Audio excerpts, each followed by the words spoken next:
Greetings, Mavericks and new viewers.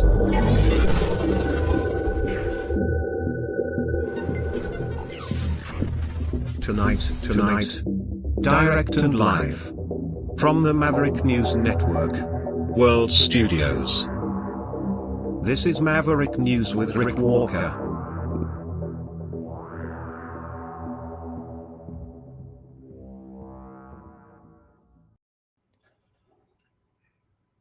Hey everybody, welcome back.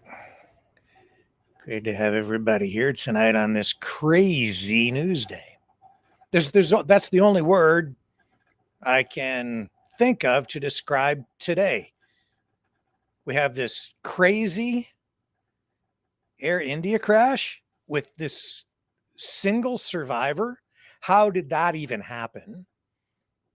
We have Jean Chrétien, the old Prime Minister of Canada, warning world leaders about Donald Trump, saying that don't lose your cool when Donald Trump does crazy things at the upcoming G7 summit. And then the crazy parade that's planned on Saturday. Everything, it's just all crazy. I mean, it literally, the world is going crazy, and you have these crazy riots or protests or whatever you want to call them. The craziness of Trump bringing in the military, saying that protesters over the weekend, if they protest too forcefully, I guess, they'll be met with force. And I think there was even a police chief somewhere today who threatened to kill. Let me just check that.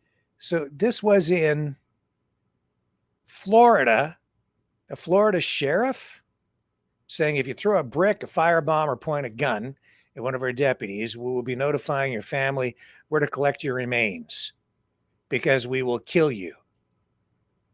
How crazy. I don't know. We'll dig into the crazy when we come back on the other side of this.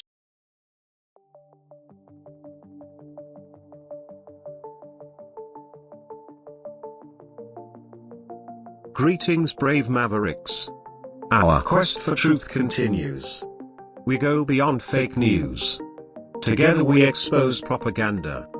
Together we pull others out of rabbit holes. We are maverick thinkers. We are all unique individuals, defenders of individual rights and freedoms, credible, trusted, grounded in reality. Maverick News, defending free speech, Donate at freedomreporters.com. Do it now. Tomorrow may be too late. Maverick News. The world is watching.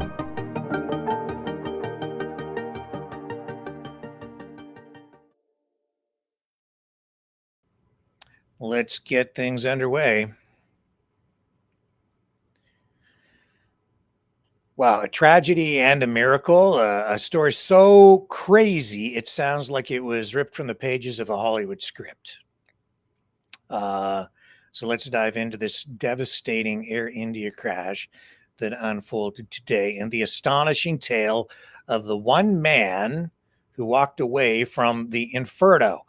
This morning, Air India flight A1171, a Boeing 787 Dreamliner, bound for London Gatwick, took off from Sardar Vallabhbhai Patel International Airport. On board were 242 souls, 230 passengers, 12 crew members, all with plans, dreams, destinations. But just 30 seconds after takeoff, 30 seconds, something went catastrophically wrong. The plane sent a mayday signal, struggled to climb, and then plummeted into a residential area, crashing onto the campus of BJ Medical College. I believe this is all correct information. Let's take a look at the crash here. At least this is the information that's before me right now. So let me just take a look at the video.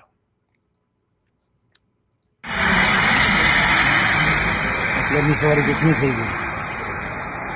that right?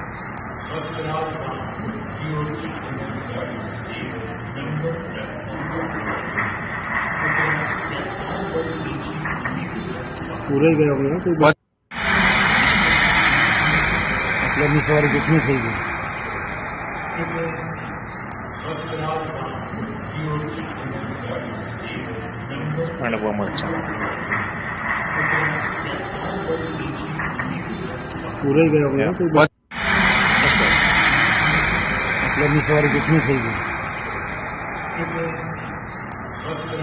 So the question is, how does this single person survive a crash like that?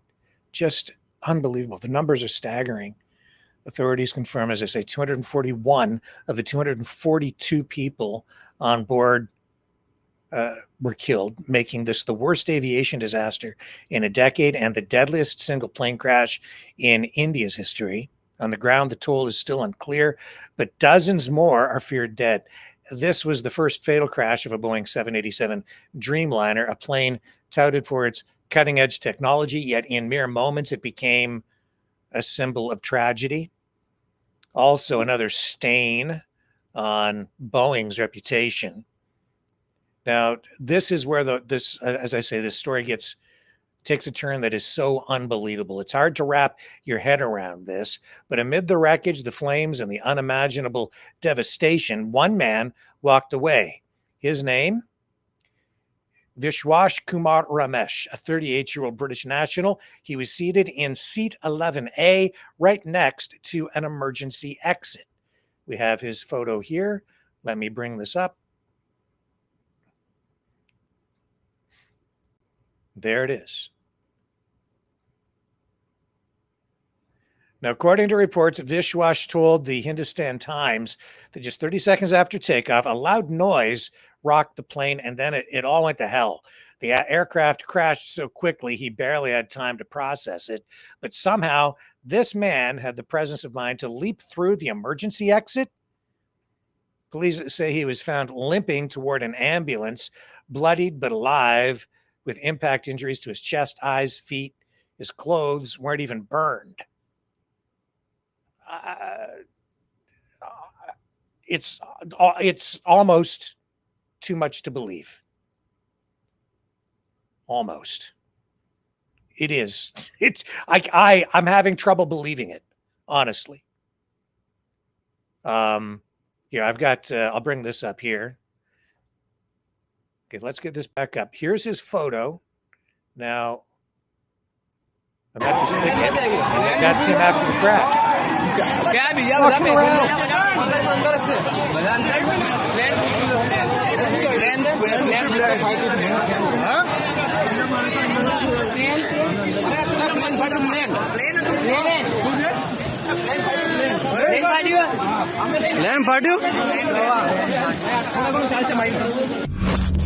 Wow. How can this be?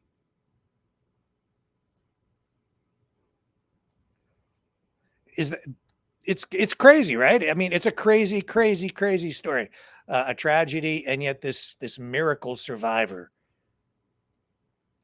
I'm having a really hard time wrapping my head around this. So the survival of this one man, though, doesn't erase the heartbreak. Families are grieving tonight. Many people mourning in India and elsewhere. And the crash site is a grim sight. Firefighters battling flames, medics transferring victims, debris strewn across what was once a bustling neighborhood. So what happened? Well, that's the question everyone's asking. Experts are already throwing out theories. A bird strike. Given the history of that airport, they've had, I think, 38 bird strikes in 2022, 2023, apparently. And and I don't mean this as a pun at all, but it may have also been, some people are suggesting may have been a flap issue, an engine failure, like a flap, like an aileron or a flap on the wing of the aircraft, or maybe something tied to the Dreamliner's checkered past with battery fires. So they will recover the black box from this aircraft, and then they'll retrieve the data from that, and that will tell everyone more. Investigators will learn more from that, but that will take months, apparently, to process all the data and then maybe come up with a cause. Who knows?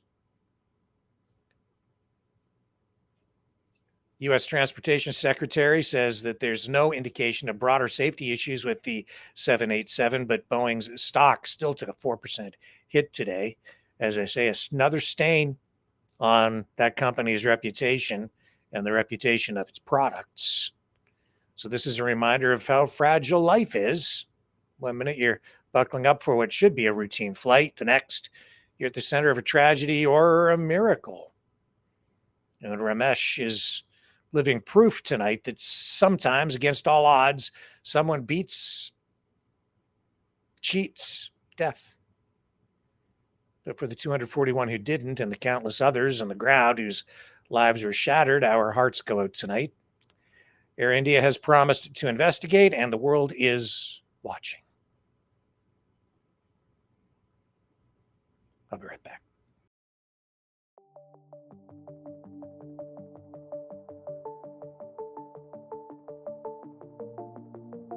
Greetings, brave Mavericks. Our quest for truth continues. We go beyond fake news. Together we expose propaganda. Together we pull others out of rabbit holes. We are maverick thinkers. We are all unique individuals, defenders of individual rights and freedoms, credible, trusted, grounded in reality.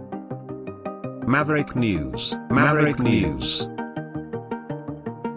Defending free speech, free speech. Donate at freedomreporters.com. Do it now. Tomorrow may be too late.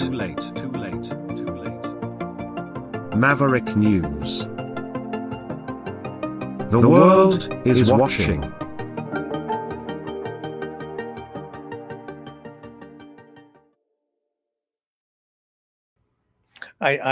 There's so much craziness out there right now that I forgot to even mention that Pete Hegseth, Defense Secretary, how old is he? 16, 17, whatever. He says they have a contingency for everything and isn't ruling out even a possible still invasion of Greenland. So he appeared to acknowledge today that the Pentagon has developed plans to take over Greenland and Panama by force, if necessary. This was during a congressional hearing about his use of signal chats to discuss military operations, which should have resulted in his dismissal or resignation, but somehow there's been so much craziness that it has masked over his incompetence, carelessness. It's not over, though. Predictions from some, even on this program, who have predicted that he's done and he's on his way out, doesn't come to pass. So here's what he had to say today in this exchange with who was this with? Democratic members of the House Armed Services Committee. And I believe this was Adam Smith, Democrat, Washington. Yeah, he was asking Hegseth specifically whether the Pentagon has plans to take Greenland or Panama by force, if necessary. Let me bring this up. I've got the exchange. Why is this even a question? It's just this is crazy. All right. Here we go. Right there. Ignore the ad. Can't do anything about it.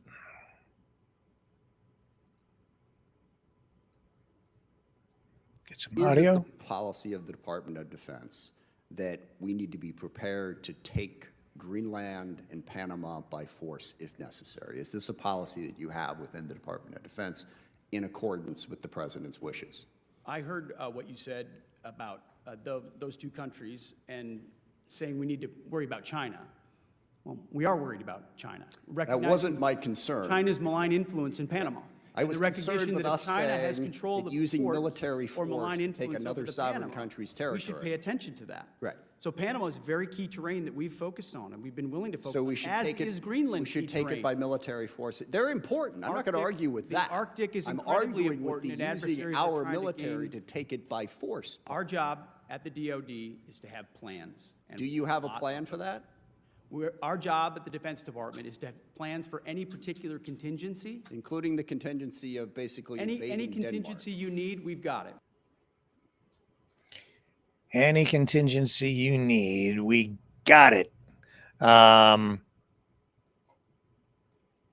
So he's like, look, why isn't the answer, no, we're not going to take over Greenland by force. We're not going to invade Greenland. Why would we do that? They're an ally.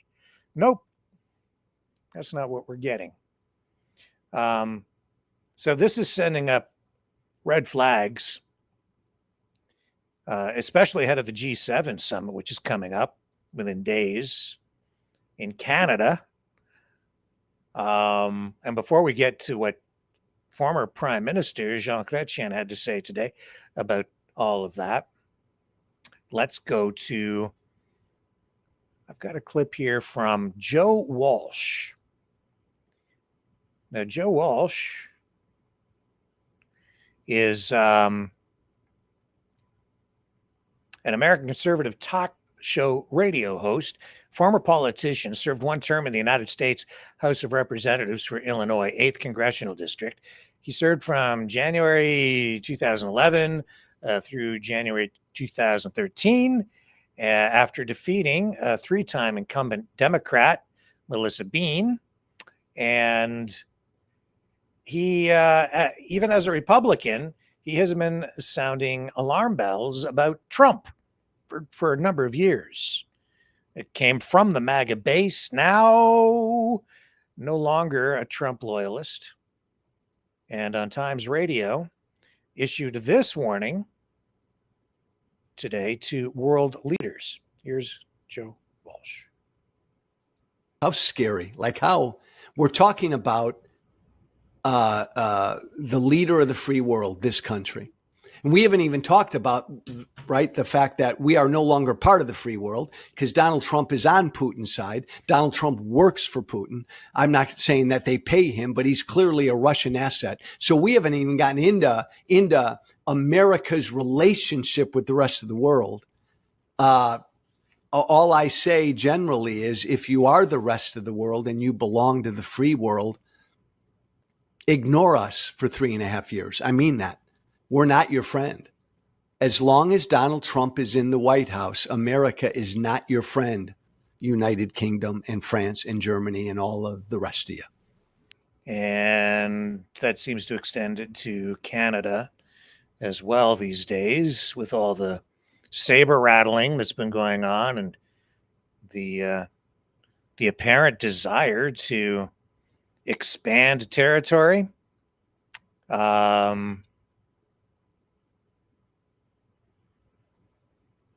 Former Prime Minister Jean Chrétien today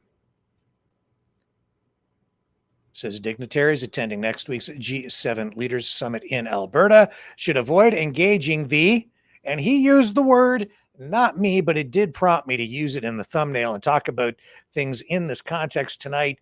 His word, he's to blame for me using the word tonight, crazy, from U.S. President Donald Trump. Chrétien was at a conference in Calgary, and he says leaders can't predict what Trump might do.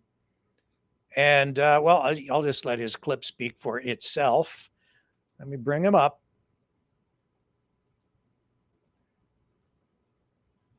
All eyes will be on Canada at the G7 summit. Here he is. Christian. He has decided to make a show to be in the news. He will do something crazy. So let him do it. And keep talking normally. It is the way that he handled that when he went to Washington. I was very pleased when Trump talked about Canada to be part of the United States. You know, he just said Canada is not for sale. The White House is not for sale. Buckingham Palace is not for sale. We're not for sale. Trump said, never say never. He didn't even reply. He just moved on with the discussion. Is the way to handle that. He tends to be a bully once in a while. And don't lose your cool when you have a bully in front of you, unless you grab him by the neck, as I had to do one time. So don't lose your cool. And if that craziness isn't enough, you may recall we had on our program Major General Paul Vallely, retired, but still part of this organization that is tied into the Trump administration, Stand Up America, US. Well, today, he published as part of his, I guess I think they put these out on Substack. I'm subscribed. I get these. It was jointly written, apparently, that these are the names that are on it. Major General Paul Vallely and General Thomas McInerney, both of them co-authoring this article today. Let me see if I can, here we go here. This will be better. So these guys are literally calling for an invasion of Mexico.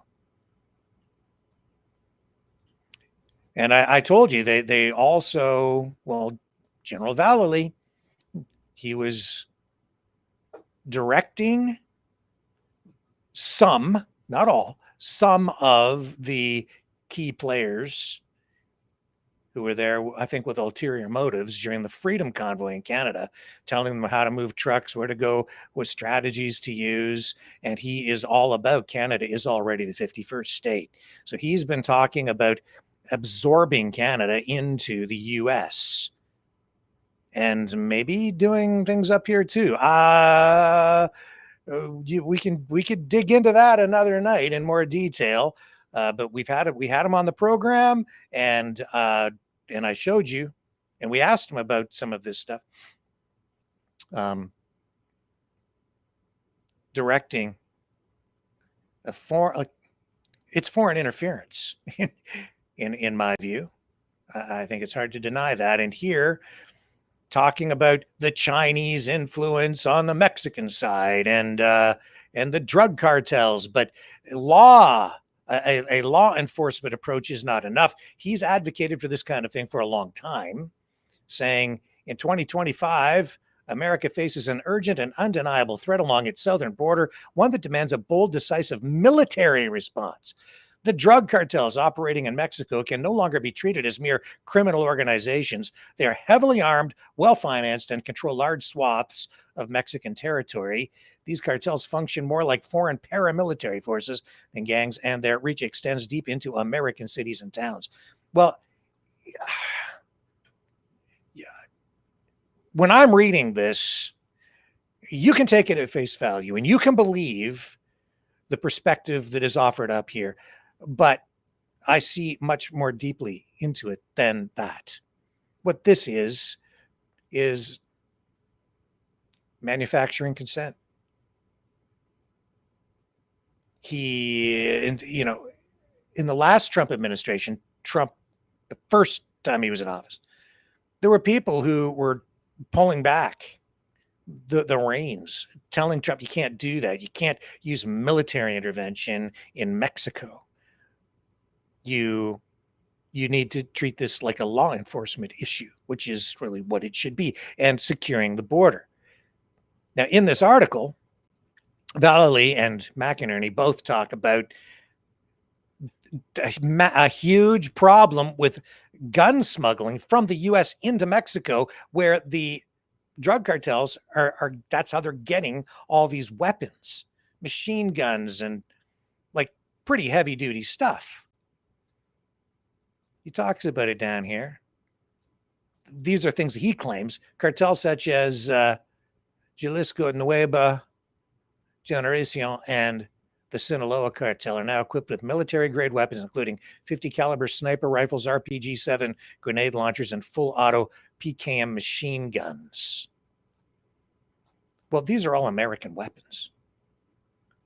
And he does acknowledge that and says that they're coming from American sources, talks about them being smuggled over and into Mexico. So why don't you deal with the weapons manufacturers? Why don't you track where your weapons are going more thoroughly? Like that, it seems to me the problem might just be on the U.S. side of the border, largely.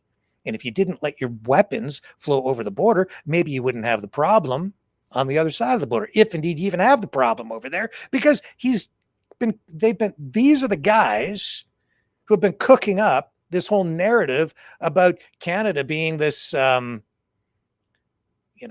haven for terrorists and flooding the U.S. with terrorists. I'm not saying that we, like all countries, don't have security issues that we constantly have to monitor and address. Border issues, we certainly have those. Drug issues, every country has drug issues, but these are the kinds of things that are used to manufacture consent for military interventions. You point to a problem, you say, we need to solve that problem. And because we're the United States, and I guess they don't want to be the policeman of the world, but they're going to be over on the U.S., on the Mexican side. If you've got that much of a problem, why don't you just shut down your border? Why do you have to invade? You see, if you start to think it through, a lot of the stuff just doesn't really make sense. It's like you're taking the crazy train to crazy town. The drug problem is a problem, but it's an international problem, and the United States has a big problem, and they need to secure their borders. But that doesn't mean that you get to invade another country. And if you don't want them to be armed, then stop arming them. Stop allowing your weapons to find a pathway to the people that you now want to apparently attack. So you see, they're manufacturing consent, but it seems to me that what's really going on is that if the problem even exists, and keep in mind that Major General Paul Vallely, his whole career was about psyops, propaganda, information warfare, creating narratives and driving people crazy. So if the problem even exists, maybe it's because the United States, or at least not all of the United States, but an element of the United States government manufactured the problem so they can manufacture the consent.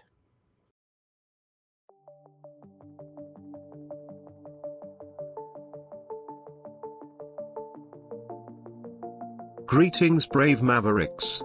Our quest for truth continues. We go beyond fake news. Together we expose propaganda. Together we pull others out of rabbit holes. We are maverick thinkers. We are all unique individuals, defenders of individual rights and freedoms, credible, trusted, grounded in reality. Maverick News, Maverick News. Defending free speech, free speech. Donate at freedomreporters.com. Do it now. Tomorrow may be too late. Maverick News. The world is watching.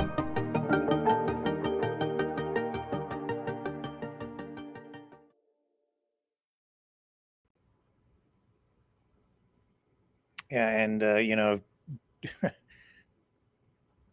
if I would suggest to Major General Vallely and General McInerney, respectfully, clean up your own backyard before you start looking at other countries, because you've got big problems on the home front. I mean, just look at what went on here with this. This is U.S. Senator Alex Padilla of California being handcuffed, detained, because he went into this news conference with Kristi Noem. It's getting crazy because you're getting more and more extreme polarization politically, and that's because Trump is not looking to calm things down. He's not looking to keep people safe in the streets, largely. He's instigating as much as he is anything else. He's not looking for, solutions to calm things down, keep people safe. He's using the unrest in the country for political purposes. And some people on the other side too, also not good actors. Now, this is a politician, and this is what it comes down to.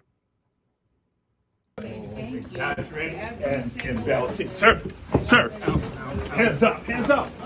I'm Senator Alex Padilla. I have a question for the secretary, because the fact of the matter is, a half a dozen violent criminals that you're rotating on your hands off. How many of our ICE agents have been docked? On the ground. Hands behind your back. Hands behind your back. If you let my hands go, I put behind my back. All right. Cool. Other hand. Lay flat. Lay flat. Other hand, sir. Other hand.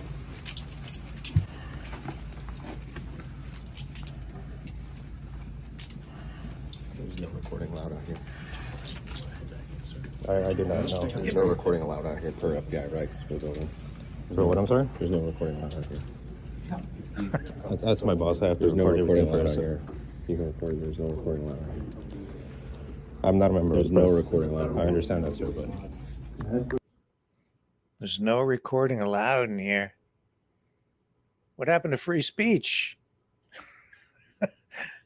Yeah, no recording right now, because that's a little embarrassing. That's not something that they really want too much attention drawn to. Yeah, the free speech brigade from the MAGA side suddenly all about censorship. No recording in here. No recording in here. Turn your camera off. I've been there. I've had to deal with lots of that over the years. And here's Kristi Noem saying that, he didn't identify himself. And that's one of the reasons he got arrested. Is that true? Hang on. Let me bring her up. Let's just take a look.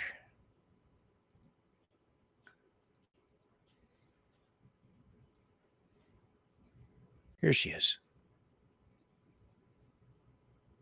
This man burst into the room, started lunging towards the podium, interrupting me and elevating his voice, and was stopped, did not identify himself. I'm Senator Alex Padilla. I have a question for the secretary. This man burst into the room, started lunging towards the podium, interrupting me and elevating his voice, and was stopped, did not identify himself. I'm Senator Alex Padilla. I have a question for the secretary.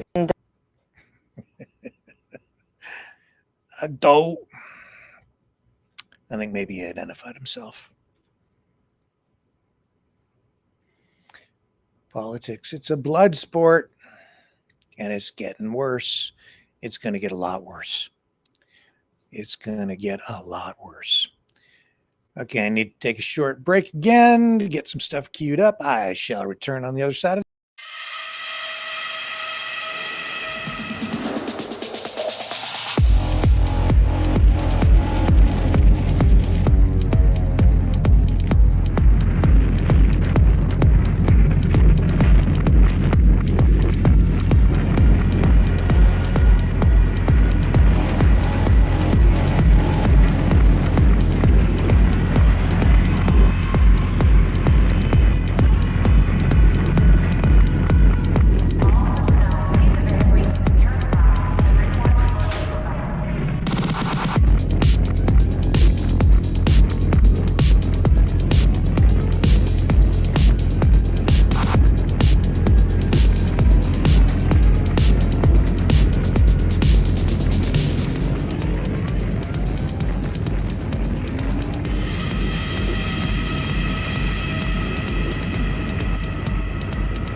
Maverick News. The world is watching. I'll run that clip with this Florida sheriff too. So this was who is this guy?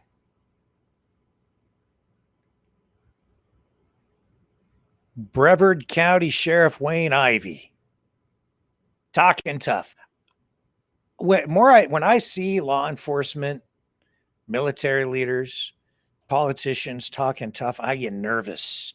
Some people are applauding this kind of stuff because they just want what they want. They don't believe in democracy. So if somebody can give them what they want, even if they just want their views enforced, I think largely.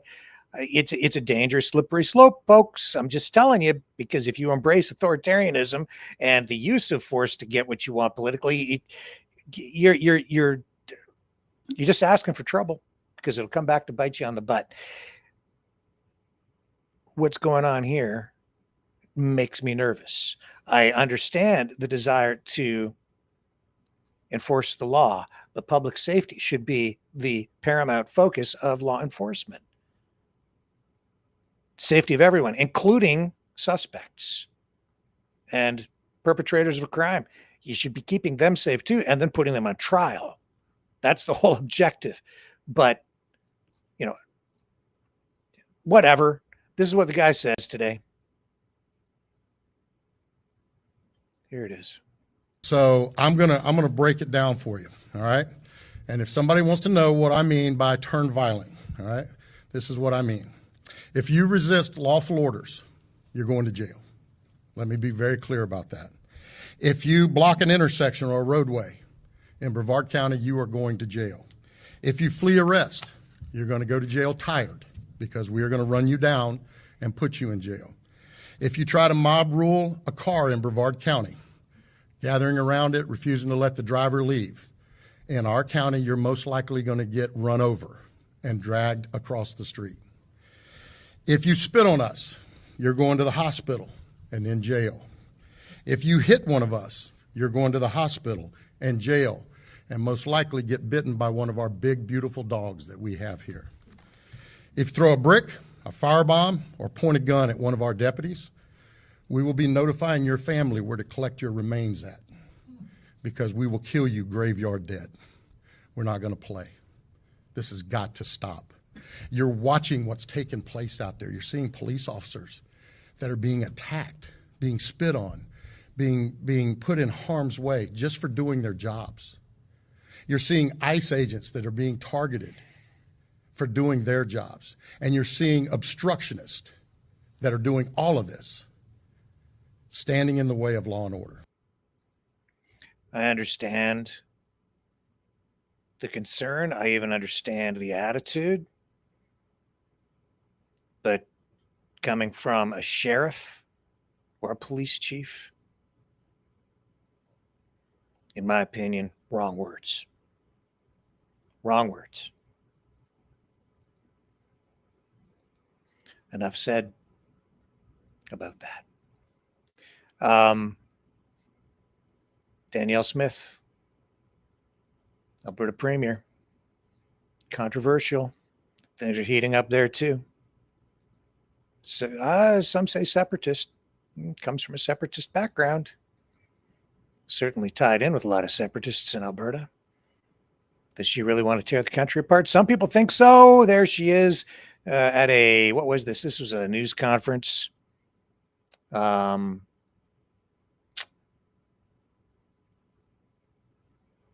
was before a town hall meeting in Fort McLeod, talking about coal mining. And she was confronted by some protesters there. Here's the exchange. I'm just asking to be for the same courtesy. We're having, I'm looking for a little bit of courtesy, that's all. Yeah, just looking for some courtesy. I just have a couple more questions to answer here. You are a traitor. You are lube. So greasy with the oil from your You're not being very respectful, ma'am.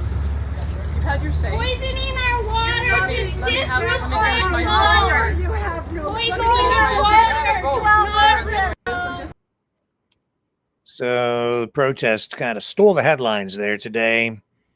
We kind of know what's going on, though, don't we? Yes, we do. Okay, so I'm going to take a short break, come back, talk a little bit about this crazy ostrich story.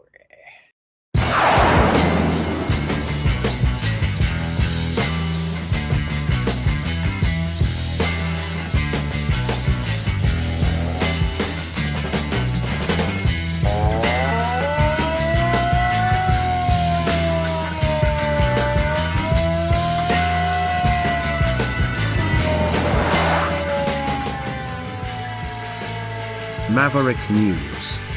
Fighting for freedom.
Maverick News. The world is watching. Okay, I'm back. Now, our friend David Dixon has been digging into this ostrich story a little bit more. Let me just find what he had posted along with some other people today. And I've got something else of my own as well to share with you on this front tonight. Again, so many tabs open that I just need to find the right stuff. Okay. Getting closer. I've been trying to clear it up for you here. Might be easier if I just reopen it. Here we go. I've got it. Got to click on a bunch of stuff. So I'm going to talk a little bit about nobody sent me anything showing that you can fight measles yet with ostrich antibodies. I didn't invite David on tonight. He can call in maybe if we do the call-in thing, but I don't want to spend too much time on this tonight because we're spending way too much time on it, sort of. But it is an important story. Yeah.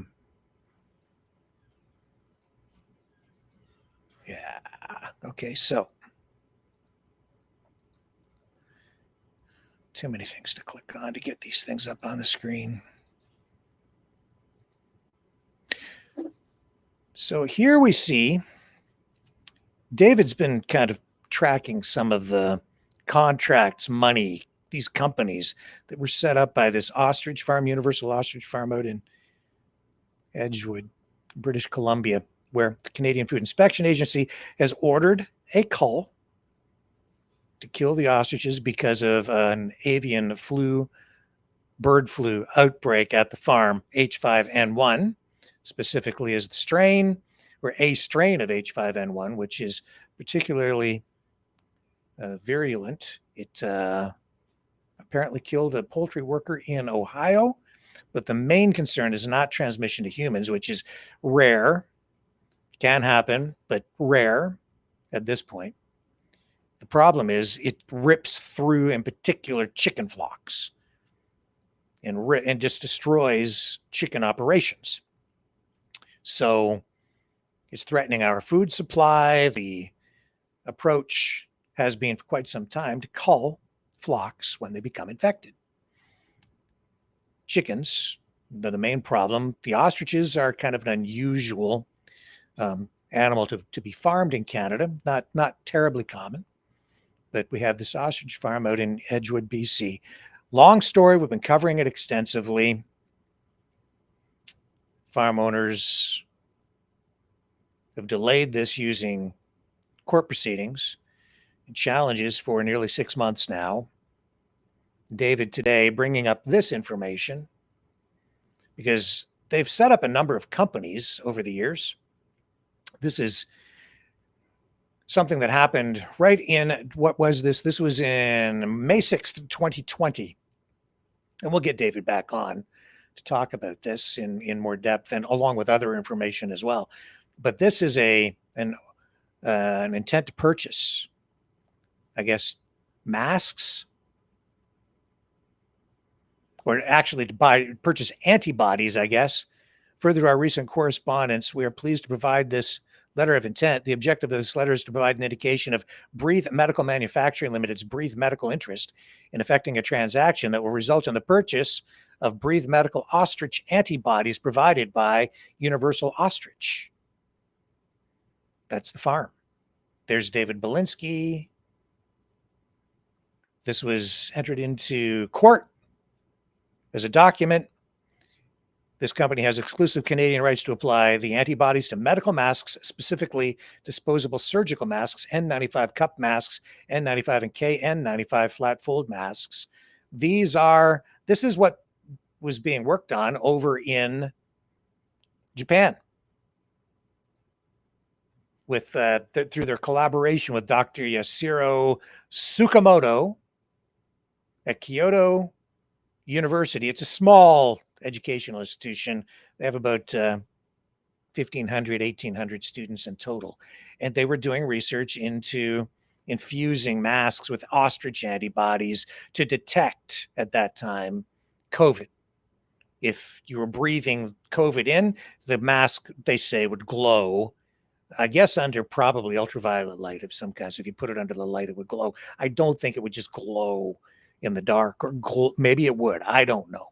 That much it was not really clear from the research that I read, but this was the claim that was made. And they also have made other claims about being able to neutralize COVID by putting it in the masks. I don't know if that's actually true. They haven't done enough studies, peer-reviewed, to come up with conclusive results on that. But here you see, even at that early stage in the pandemic, they've secured this contract with Breathe Medical. Now, here's the interesting thing. I thought we'd go to Breathe Medical Manufacturing. Here's their website. Let's bring this up. They have a video on here, and it kind of paints a picture for us, even today, of what was sort of going on at that time and what is still going on today. I'd say largely with government contracts and the government approval process and government regulations, all of these things resulting in even the creation of companies like Breathe Medical Manufacturing. In fact, it's because of the pandemic, it's because of the sudden demand and huge demand at the time for masks that this entire company was created. And we are talking about big money.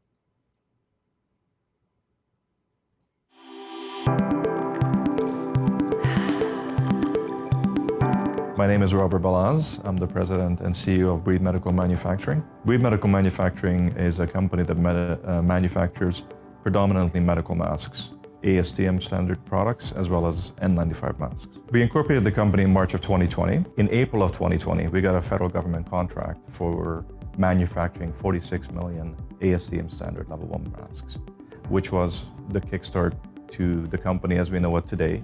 In May, we found our facility, which is a 60,000 square foot facility. There was only a shell here at the time.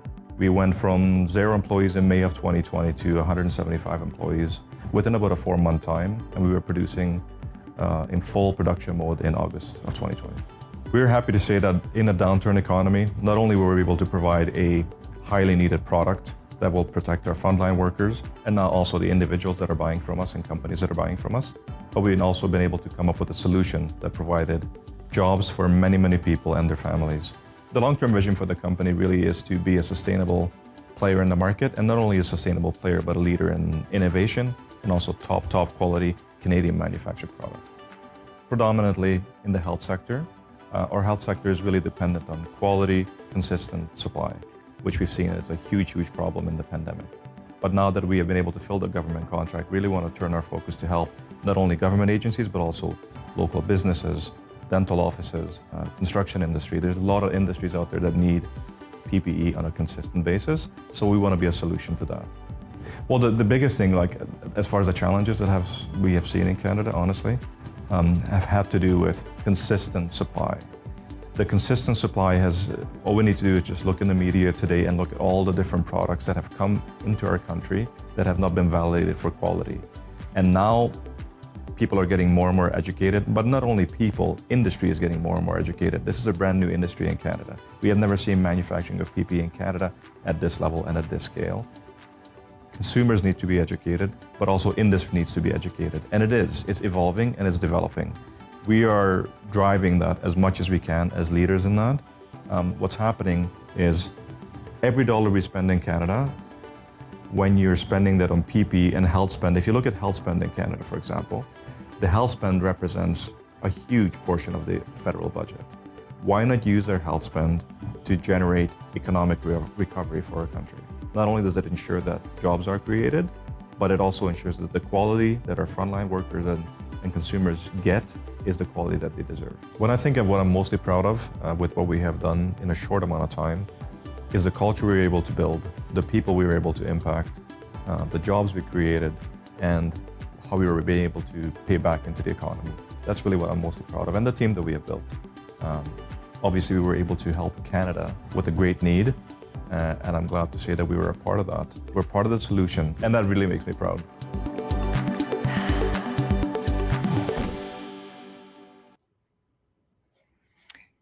And then when I pointed out that the farm was collaborating with Dr. Tsukamoto to put the antibodies into masks, and then I showed everybody that the World Economic Forum was promoting that exact work with Dr. Tsukamoto on the World Economic Forum website, that triggered a lot of people, made them realize that these freedom people who are out at the farm defending the farm are really defending the research that was going on out there and the injection of these birds with COVID antigens without maybe realizing what they were actually supporting. And then the farm came out with a statement saying that they had nothing to do with masks, that they don't like the masks. Getting more doublespeak and accusations of misinformation directed at the Canadian Food Inspection Agency, when in fact, I think the misinformation we're getting, or maybe the misdirection, or certainly the confusion, seems to be coming largely directly from the farm itself. We even saw Jim Kerr come out after the reports that we did here. Jim Kerr being sort of one of the social media influencers out there who keeps encouraging people to go out to the open air biolab and bring your kids, come out and say, oh no, they weren't injecting the birds with anything. And then when he tried to kind of hijack that live stream that other night, he pops on there. And I was like, okay, well, Jim, I do have one question for you. Why did you lie about that? Because he was clearly lying, saying that they had never been injecting the birds with anything. And then he said, well, I guess I made a mistake. No, I don't think you made a mistake. I think you lied. And I don't like it when people lie. It really, really bothers me, especially when the safety of people is on the line, when the safety of our food supply is on the line, when the security of our food system, all of our food is on the line. And I hear people out there saying that they're trying to protect the food supply, and they're lying about things. And I don't like that. That makes me dig deeper. just like David has been digging deeper and will continue to dig, and rightly so. And David had more that he posted today as well. And as I say, we will be getting him on. And Dragon, get ready to call in, because I would like to talk to you too, because I know that you were trying to get some information for us even yesterday. So we're going to do a little bit of a call in, and I definitely would like to have a chat with you. I need your help again tonight. And as you follow the government money, it doesn't take much to trace it back to government officials. Now, as I say, Universal Ostrich Farm, the owners, they have been involved in a number of companies. One of the companies that they also set up was Struthio Bio, which is based in Alberta. And that is a company that apparently they were going to involve Dr. Tsukamoto in as well from Japan. Here it is here. So these documents also from David Dixon saying the conflict of interest by an official of the Alberta government, it says here, is off the chart. This is what David is writing. Dr. Lyle Oberg, appointed by Premier Danielle Smith to disassemble Alberta Health Services, writing in an AHS official to an official federal government agency, does not disclose his financial conflict. This is an accusation from David. And you can see here from Lyle Oberg. And again, we'll get David on at some point, and he'll go over this in more detail. Writing here, subject, Universal Ostrich. I take this opportunity to express my support for Dave Belinsky and Karen Esperson, as their flock of ostriches has been infected with the avian flu virus. So he's injecting himself into this controversy about whether these birds should live or die. He said, I would urge you to not automatically move to complete culling. And then he says here, as a medical doctor and a prominent member of the medical community and former Minister of Finance, he sees the potential for the antibodies that they are produced by recovered birds, blah, blah, blah. Okay, so he's writing this. This is from Lyle Oberg to Cassandra Barrett and these federal officials, I guess, at the federal government. Okay, so what else do we have here? Oh, yes. Well, it looks like Lyle Oberg,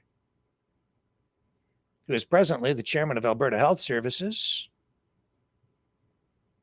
was potentially going to be on the board of directors for Struthio Biolabs, a company that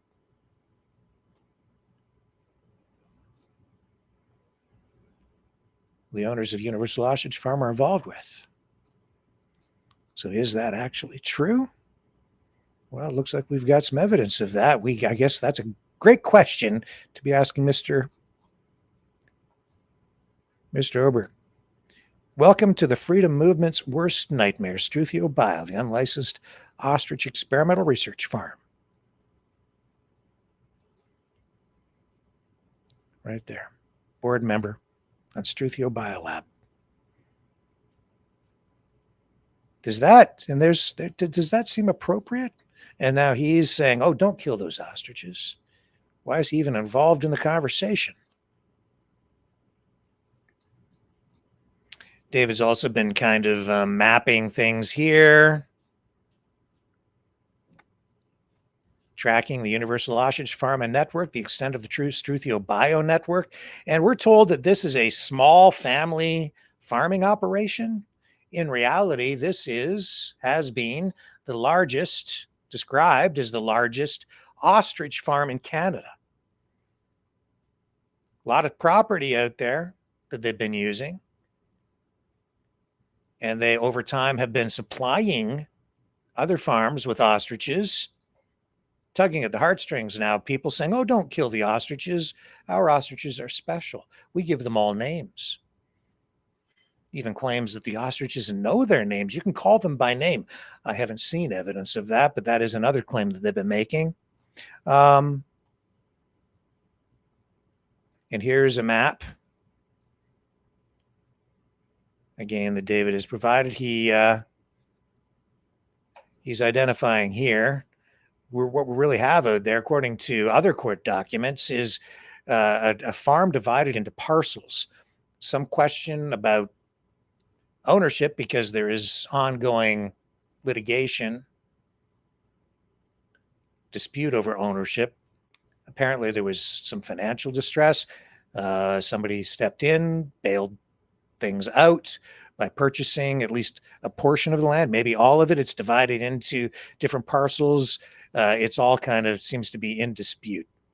But on the one portion of the land, we know that the 69 ostriches that died because of this bird flu outbreak were buried on site somewhere. And it looks like, according to the map David has put up, potentially buried here on this 120-acre parcel over here. They still have ostrich pens there on a 58-acre parcel of land. And then there are houses as well. Here's some aerial shots with exact locations.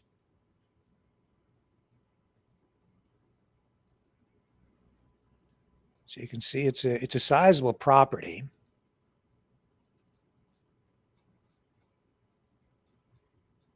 Much to consider, to think about and dig into. Still a lot more work to be done here. It also, as I follow these government contracts, and we're starting to see where the money has been flowing. It's just very clear that during the pandemic, a lot of money was flowing.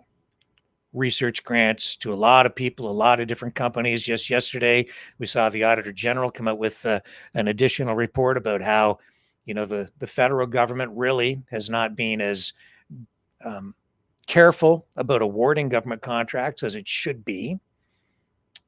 Some of the criticism from a few of the online influencers out there have been a little bit exaggerated, shall I say, on that front. But no, there's definitely a problem there. The Auditor General acknowledging that yesterday, again, zeroing in on GC Canada, the company that created that ArriveCan app that went so far, like beyond the budget. Massive scandal there, millions of dollars. Just highlights a larger problem, I think, with just loosey-goosey government money flowing to people who set up companies. And a lot of companies, like this company here, Breathe Medical, and I'm not saying that this company did anything wrong. Looks to me like they were pretty legit. Just saying that, but that was a company that was created out of the pandemic. From nothing, you got this manufacturing facility to meet the demand at that time for masks. Now, of course, a company like that, they're going to be struggling, aren't they? Because the demand for the masks has dropped right off. So how do you continue to survive? Where's the market? Demand has dropped right off. Well, now you have to focus on industrial applications, just routine medical applications, hospitals. There's still demand for masks, but of course, you're competing with companies out of Japan, out of China, other places around the world, wherever manufacturing exists. And as you heard him say, issues about quality and standards, and companies will use government regulations and standards as a shield, a non-tariff barrier, if you will, to having competition come into the country. So you did hear a lot of concerns about Chinese masks being contaminated, or other medical devices coming from China that don't meet the Canadian standards. Companies in Canada who are in manufacturing for those kinds of devices will use those kinds of issues to protect themselves against foreign competition. So there's all of that going on. But it's really, largely about the money. And a lot of the research money too. And so if you want to set up a company, when a crisis like that comes along, you have an opportunity. You don't let that crisis go to waste. It's not just governments that exploit or use a crisis. Companies will use them too, to make money, to profit from it. And if you look back, a lot of companies were set up during the pandemic, and even some companies that were established used the pandemic to do research, to do a lot of things that tapped into government cash. Case in point, Dr. Stephen Pellick, who has his company, Connexus, he tapped into some sort of a research program where he was testing people for antibodies. And his work showed that the majority of people, Canadians that he tested, and he tested thousands, had been exposed to COVID. I guess the ultimate result of his research showed that Canadians were exposed to COVID earlier than the disease was originally said to have broken out or began to spread in the country, suggesting that the country had an outbreak earlier than we ever thought. So I don't know how valuable that is. At the end of the day, I think what we're looking at is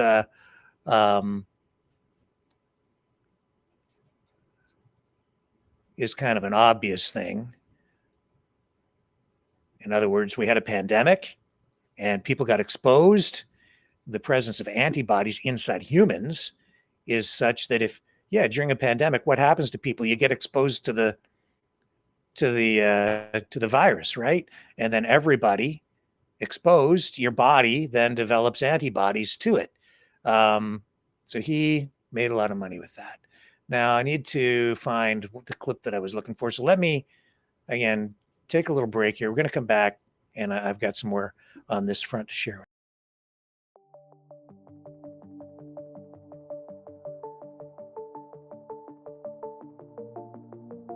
Greetings, brave Mavericks.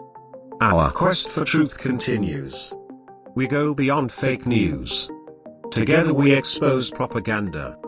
Together we pull others out of rabbit holes. We are maverick thinkers. We are all unique individuals, defenders of individual rights and freedoms, credible, trusted, grounded in reality. Maverick News, Maverick News. Defending free speech, Donate at freedomreporters.com. Do it now. Tomorrow may be too late. Maverick News. The world is watching.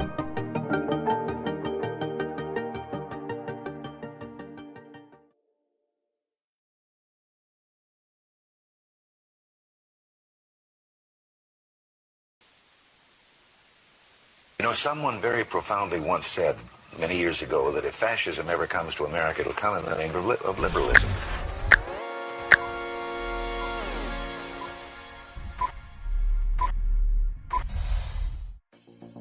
Well, I think it's time we ask ourselves if we still know the freedoms that were intended for us by the Founding Fathers. If we lose freedom here, there's no place to escape to. This is the last stand on Earth. The entire world is watching. Every dictator, every crazy dictator in the world is watching.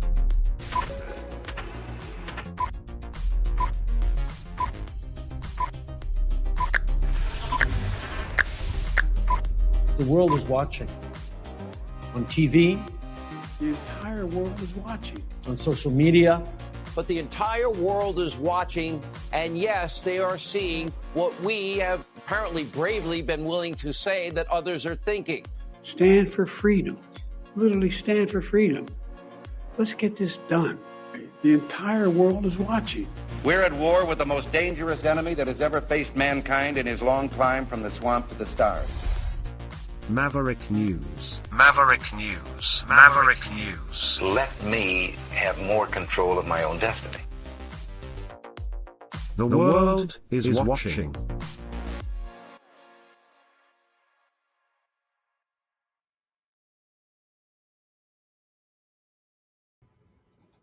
Okay.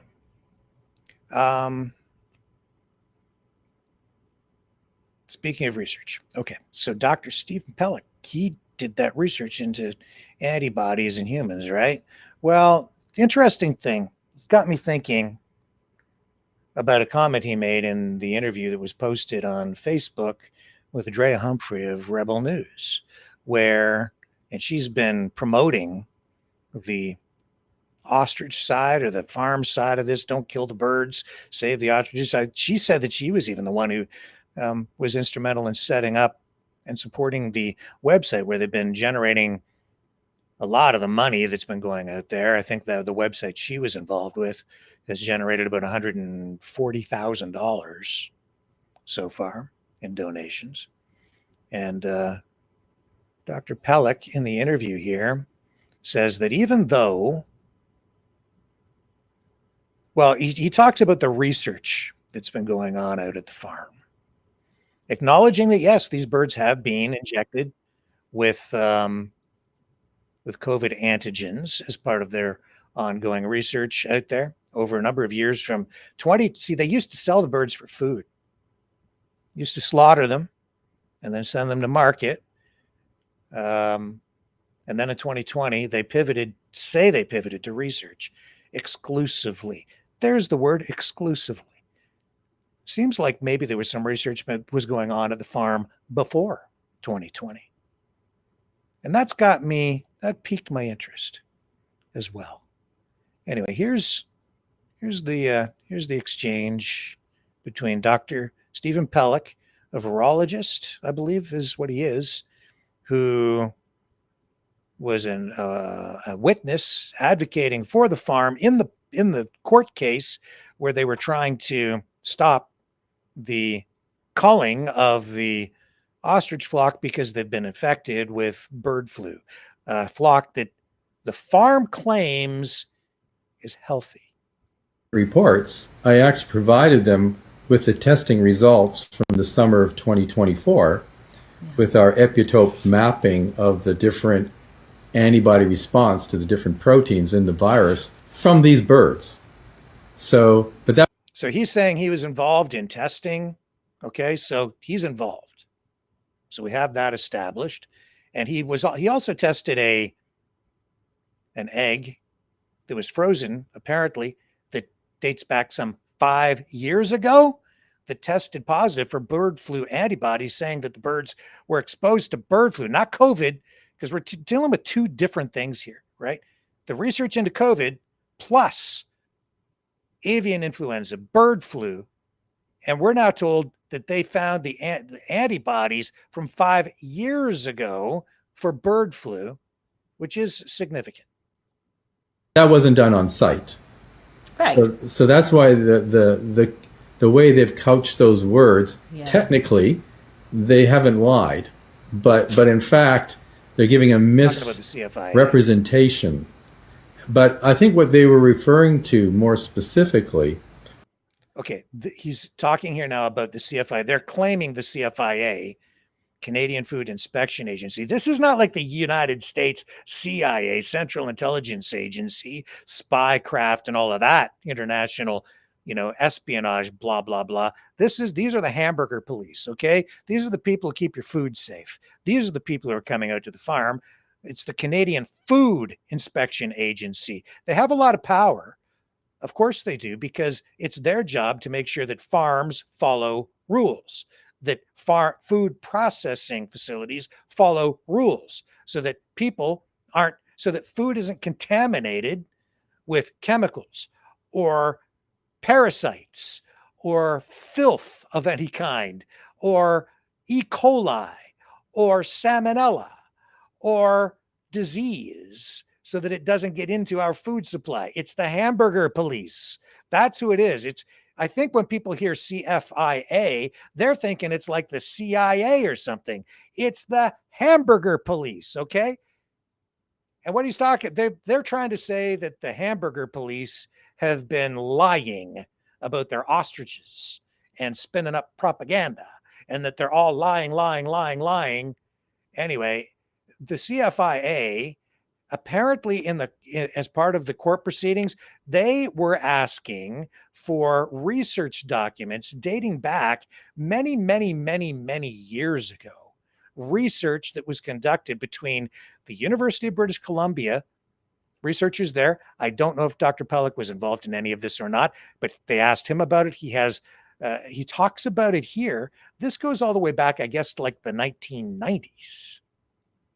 Was in order to have an exemption from being culled in the first place, there was that little gap. The farm, the United Ostrich Farm, was supposed to provide information records that they had some genetic information on these birds. Mm-hmm. But the thing is, the farm started like almost 30 years ago. So those kind of records are not easy to come by, because the original researchers that had that, and they were involved in this with UBC at the time, but that whole program has been shut down. And once the programs are shut down, the records are destroyed, because nobody's going to continue that work. So they weren't able to provide the documentation in that respect, which the CFIA was looking for. But in terms of the COVID-19 research that was ongoing, it's clear that they were doing work, with the I guess it was university in Japan, where they have a collaborator, and they had work for even business plans for creating this new company that was, already work underway, where they've been injecting these birds with the again, the SARS-CoV-2 virus spike protein. So I don't know where they can get this kind of statement. Clearly, these birds are being used for research. They're not selling them. Okay. So 30 years back, and he says that those records were destroyed, maybe destroyed, probably destroyed. They couldn't find the records. I thought that's pretty weird. It's pretty weird. And what was that research about going back 30 years? Well, we need to dig into that more, because we know that the farm was involved in selective breeding. A big part of the business plan for Universal Ostrich Farm, we know, was about selective breeding, and they were supplying other farms across Canada with ostriches. The documents we've seen indicate that as much as 20% of all the ostriches in Canada at farms came from Universal Ostrich Farm. Again, it's not a small family-run backyard operation. It's been big business. At one time, they had as many as 1,000 birds, according to some of the documents out there. So the number of ostriches on site has really fluctuated quite a bit. 1,000, 500, we've heard, 400, and at various times, just different stock levels. That's what it is. It's live stock. 30 years back, there was some sort of a shift in ownership too, because of financial problems. We know that from documents. But it's the selective breeding that I started to think about. And that really got me thinking, because we know that the bird flu outbreak that occurred back in December killed 69 ostriches. Karen Esperson, co-owner of the farm, and Katie Pasitny, who was also on our program just a number of days ago, the daughter of Karen, indicated that they say that all 69 birds were new birds introduced to the flock. They say that the reason they died is because they were the other ostriches were immune to bird flu, that they may have become infected from ducks that may have flown in. Well, we know that they have a lot of ducks on site, but they flew in, infected the flock, and that the older birds survived, showing that they have herd immunity, and that the younger birds all died. 69. Which is why they want to save the other ostriches, because they're immune. And I thought back, and this is maybe really important. I think it is important because what I asked a question of Dr. Pellick when he came on the other night, right after Katie, and he just dismissed it out of hand. I said, what if the old birds were infected but didn't die for whatever reason, but because they've been experimented on, they ended up killing the new birds? No, couldn't happen. He just dismissed it as though it was like a crazy idea.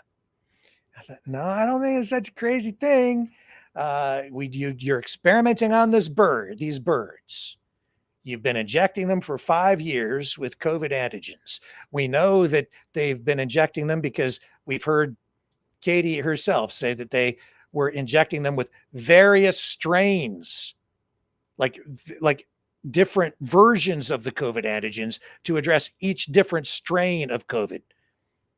We also know that these birds have been affected by bird flu as far as 5 years back because the antibodies were present in an egg that Dr. Pellick himself tested. And we also know that these birds have been selectively bred. What is selective breeding about?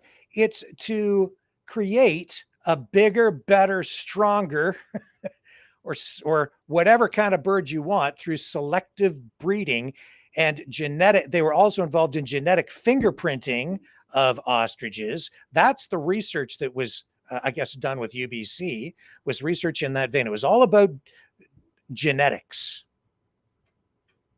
And these birds were selectively bred, which means they would take birds with these traits and they would breed them, crossbreed them. They were coming from Africa. They were importing them. These birds are not native to North America. They're not native to Canada. They're not even meant to live in this kind of climate in winter like that because it doesn't get that cold where they live. But anyway, they're robust, but they're building like super birds through genetic breeding on the farm. That in itself is sort of, it's not dangerous insofar as, it's not like as far as we know, it's just through selective breeding. That's kind of how they breed racehorses, right? You breed them for one purpose, to run fast.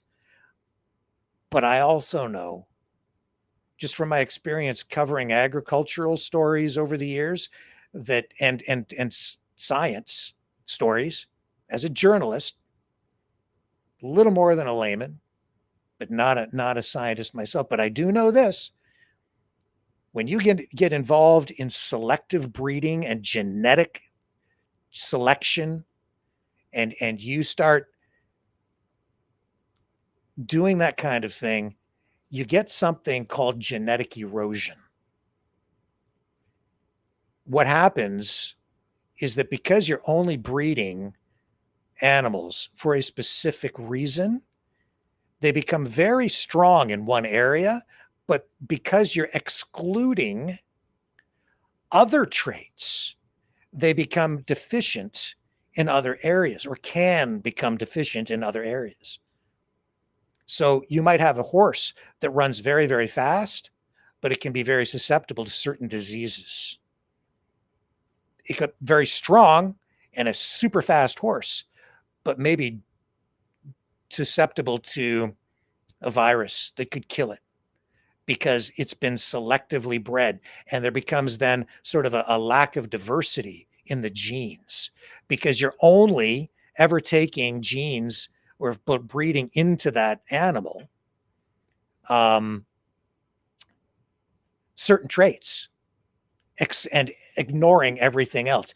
You do it with birds too, right? So that, like, if you had budgies and you wanted to breed only blue budgies because you're getting more money for them, if you're selling them to pet stores or to consumers, and blue budgies get more money than like a yellow budgie, then you breed budgies so that you just breed the blue ones. and only the blue ones. And then slowly what you're doing is you're pushing the genetic markers for the other colors out of the gene pool. So you know that you're going to get more blue budgies as your birds lay eggs and they hatch. You're going to get blue birds. If you breed 2 bluebirds, you're going to get more likely a blue bird that comes out of the egg because you've got 2 birds that are blue. But by doing that slowly, you're breeding out other traits as well. Maybe traits to do with the brain or eyesight or strength or whatever it might be. But if you're only breeding in the blue, you get less genetic diversity. And when you get less genetic diversity, it's sort of like inbreeding. And you know what happens when you have a lot of inbreeding? You get even people with mental disorders, psychological problems, developmental disabilities. Some would say, and I hate to use the term, but mental retardation. So you can get these kinds of problems because of inbreeding. This is what farms do. And this is one of the problems with genetic or selective breeding. This baby chick isn't worth anything. Into the shredder it goes. Just kill that one. Only take these birds because they are maybe stronger or better, or what do you breed these birds for over time, or any animal using selective breeding? Better yield of meat. In the case of ostriches, you're probably looking for better quality of oil, more meat from birds that produce more meat but eat less. So you make more money. Those are the kinds of traits you're trying to breed into them. Or sometimes what is done is they breed animals that are more resilient, better able to survive illnesses, viruses. They do it with crops as well. You don't like, you go to the store, you want to buy non-GMO food, right? Non-GMO bread, wheat, whatever. Because that's what's going on in labs right now. In order to get more yields, in order to feed the mass population of the world, we have technology. And it's being used right now. Genetics, especially in agriculture, big agricultural businesses. It's not just big pharma, it's bioscience. That's what's going on out of that farm. Research into genetics to build a bigger, better, stronger superbird through selective breeding. Those are the birds on site. Remember the other night somebody said, I think it was that Jeff Goodrow, he said, these birds might even be an endangered species. Well, what species of bird are we talking about there, Jeff? What exactly have they been breeding out there over all these years? What species of bird are we talking about? Because they've been involved, we know, in selective breeding. Crossbreeding, what breed is it exactly? Are these purebred birds of some kind? Like I've got a border collie, he's a purebred. There's a lot of inbreeding that goes on there. But if you get a mutt, smartest dog I ever had, well, maybe this one's maybe smarter. One of those, oh no, I don't know. My old mutt. That was one smart dog, even-tempered, yeah, and just super loyal. Mutts, resilient. That dog lived 20 years, no issues, and super smart. But it had like all kinds of different breeds in it. Very diverse in its genetics. Don't always get a good outcome, but sometimes you get, generally you're going to get a better outcome when you have a variety of genes coming in because it's not inbred.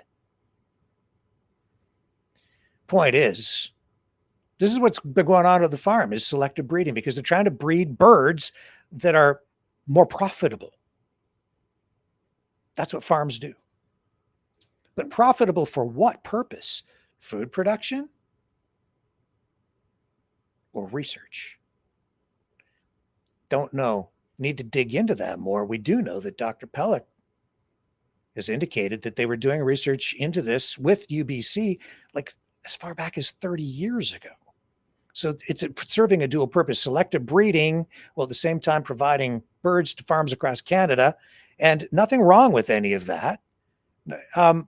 Farms, all kinds of farms get involved in that, from poultry to you name it, grain, selective breeding, pets, dogs. I want a purebred poodle. I want a purebred whatever. That's selective breeding. But at farms, they take it to a whole new level because they're trying to create animals that just yield more profit.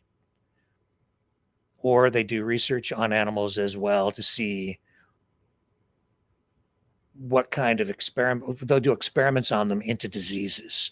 Diseases affecting the animals, diseases also affecting humans. What were they breeding these birds for? Why did they pivot to COVID research exclusively in 2020? Why do we keep hearing about these other diseases? They say in videos produced for the farm that these birds were injected with MRSA, swine flu. Now we're hearing multiple versions of COVID antigens to target each of the different COVID variants that came along, because the virus was mutating over time, in order to get antibodies that we're then told can be used from these ostriches to treat or neutralize the disease by putting it into masks or lozenges or nose sprays, or even smear it on your scalp and grow your hair back. Make your hair great again.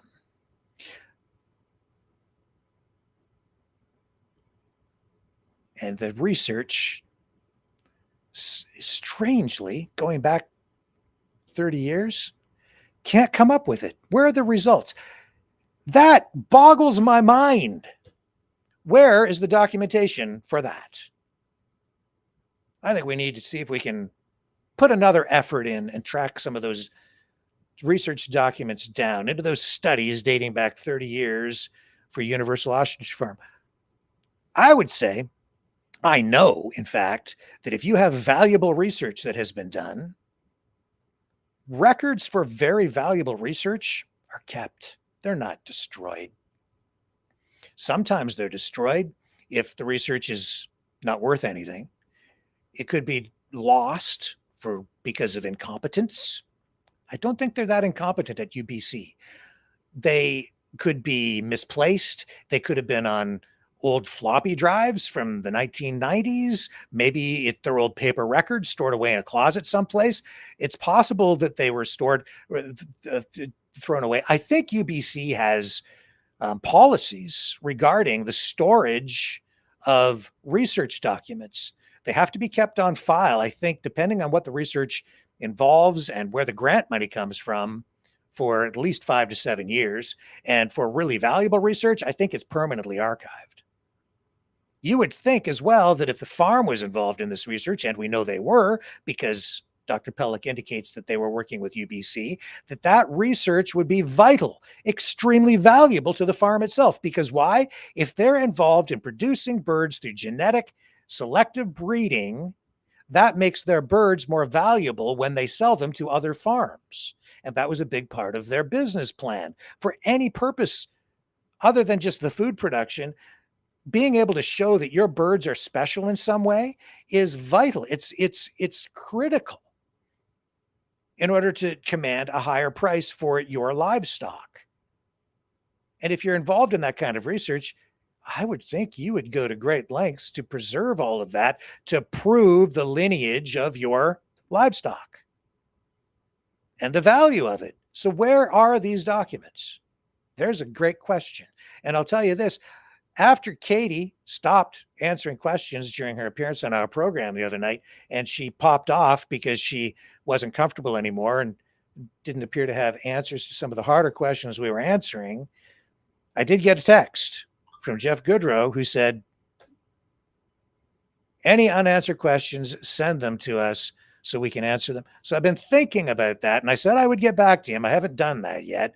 Maybe during the call-in portion of tonight's program, you guys might come up with some questions we might ask Katie and the owners of the farm, because I certainly have some. And one of the big questions I have now is what really happened to those research documents dating back like 30 years? Why wouldn't you save them? Why would they be destroyed? What is it about those documents that made them so invaluable, like not valuable, that you didn't care about them after doing all that work? And yet here we have a court case where they would be extremely valuable because you're trying to prove that the birds have been used for research and therefore are uniquely valuable. You need to back that up with verification and those documents, and you can't produce them. And the court has asked for them, and you can't produce them. Why? And yet you still make these claims that our birds are unique. And then you claim that the CFIA, the government, the courts, that they're all lying, that that's all misinformation, but you can't produce anything on paper to show that you've done any of this work. And yet we're hearing that you have. Now, the other thing that gets me about this is that when I suggest to Dr. Pellick that maybe because you're experimenting on the birds, you don't really know what has happened to their immune systems. You don't know what total effect has been, what the result of all of this has really been yet, because you've been continuously experimenting on these birds. Maybe those ostriches, the old ones, killed the new ones.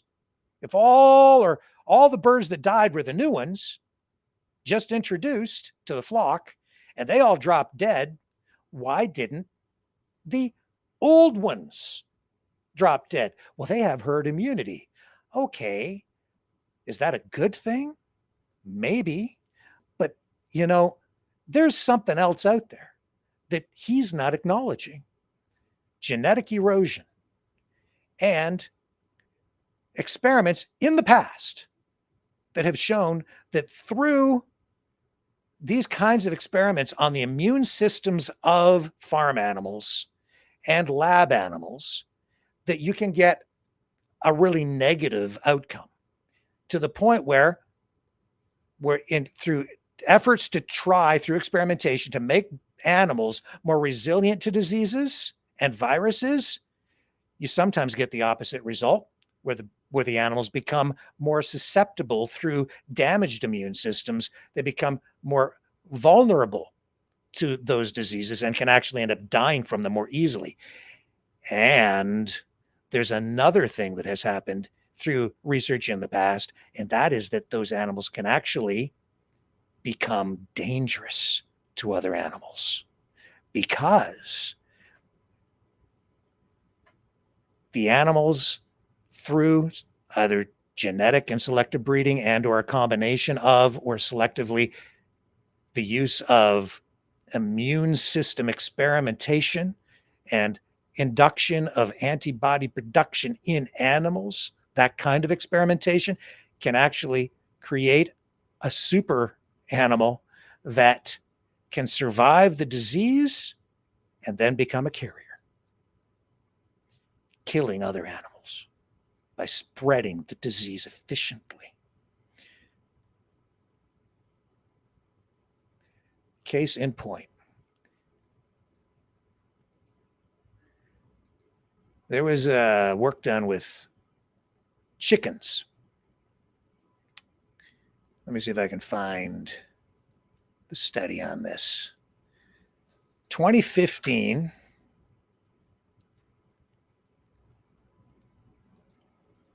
we had,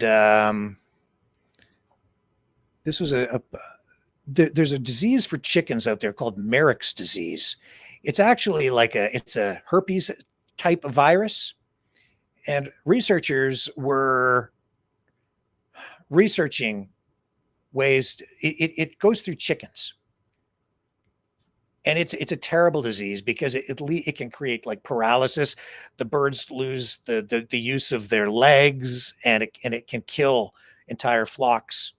And it's been around for quite a while. Researchers, I think they were in Pittsburgh, they started to do research into this, and through vaccinations and the immune systems of the birds, And they focused on trying to cure Maverick's disease in chickens, and they had some success. I got to find this document for you.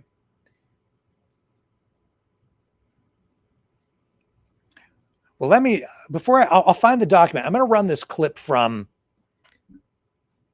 this YouTube channel called Chickenlandia. And the lady who runs this seems just seems so personable and likable. She's not a scientist, but she describes herself as a teacher. And she talks about Maverick's disease.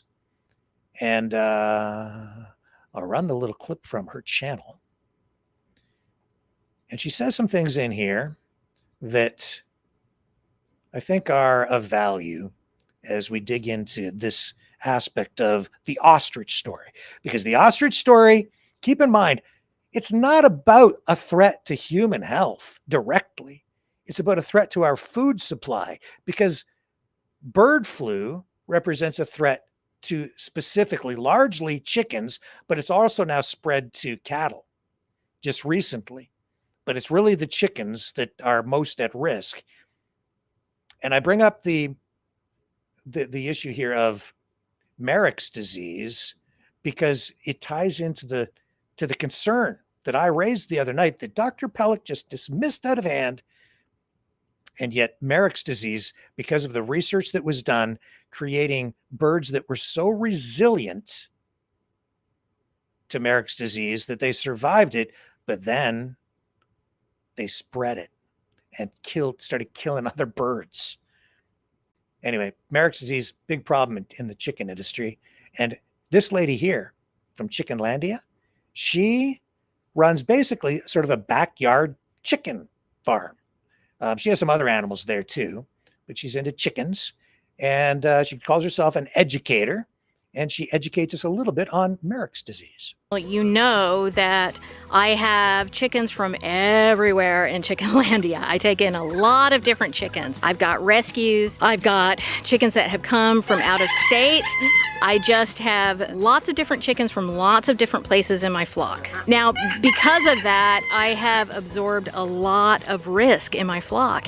And it is a lot more likely that in my situation, I will have to confront lots of different issues and different illnesses in my flock. I have made a decision in Chickenlandia that I am willing to take those risks. In your flock, you will likely not come into contact with all the things I've come into contact with. The truth of the matter is that the more you keep your flock isolated, if you practice good biosecurity, if you don't bring adult chickens into your flock, you're going to have a lot less problems. I'm not saying don't do that. I'm just saying that's the truth of the matter, that the more you bring in new chickens, the more problems you're probably going to have. All that being said, whatever your situation is, if your chickens do end up getting sick, I want you to know that it is not your fault, that you have not failed. There is probably nothing that you did wrong to cause this situation.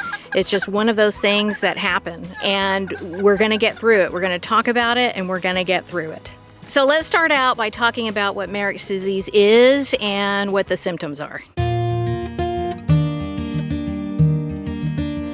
Okay, this isn't really about Maverick's disease. I'm just highlighting some points, okay?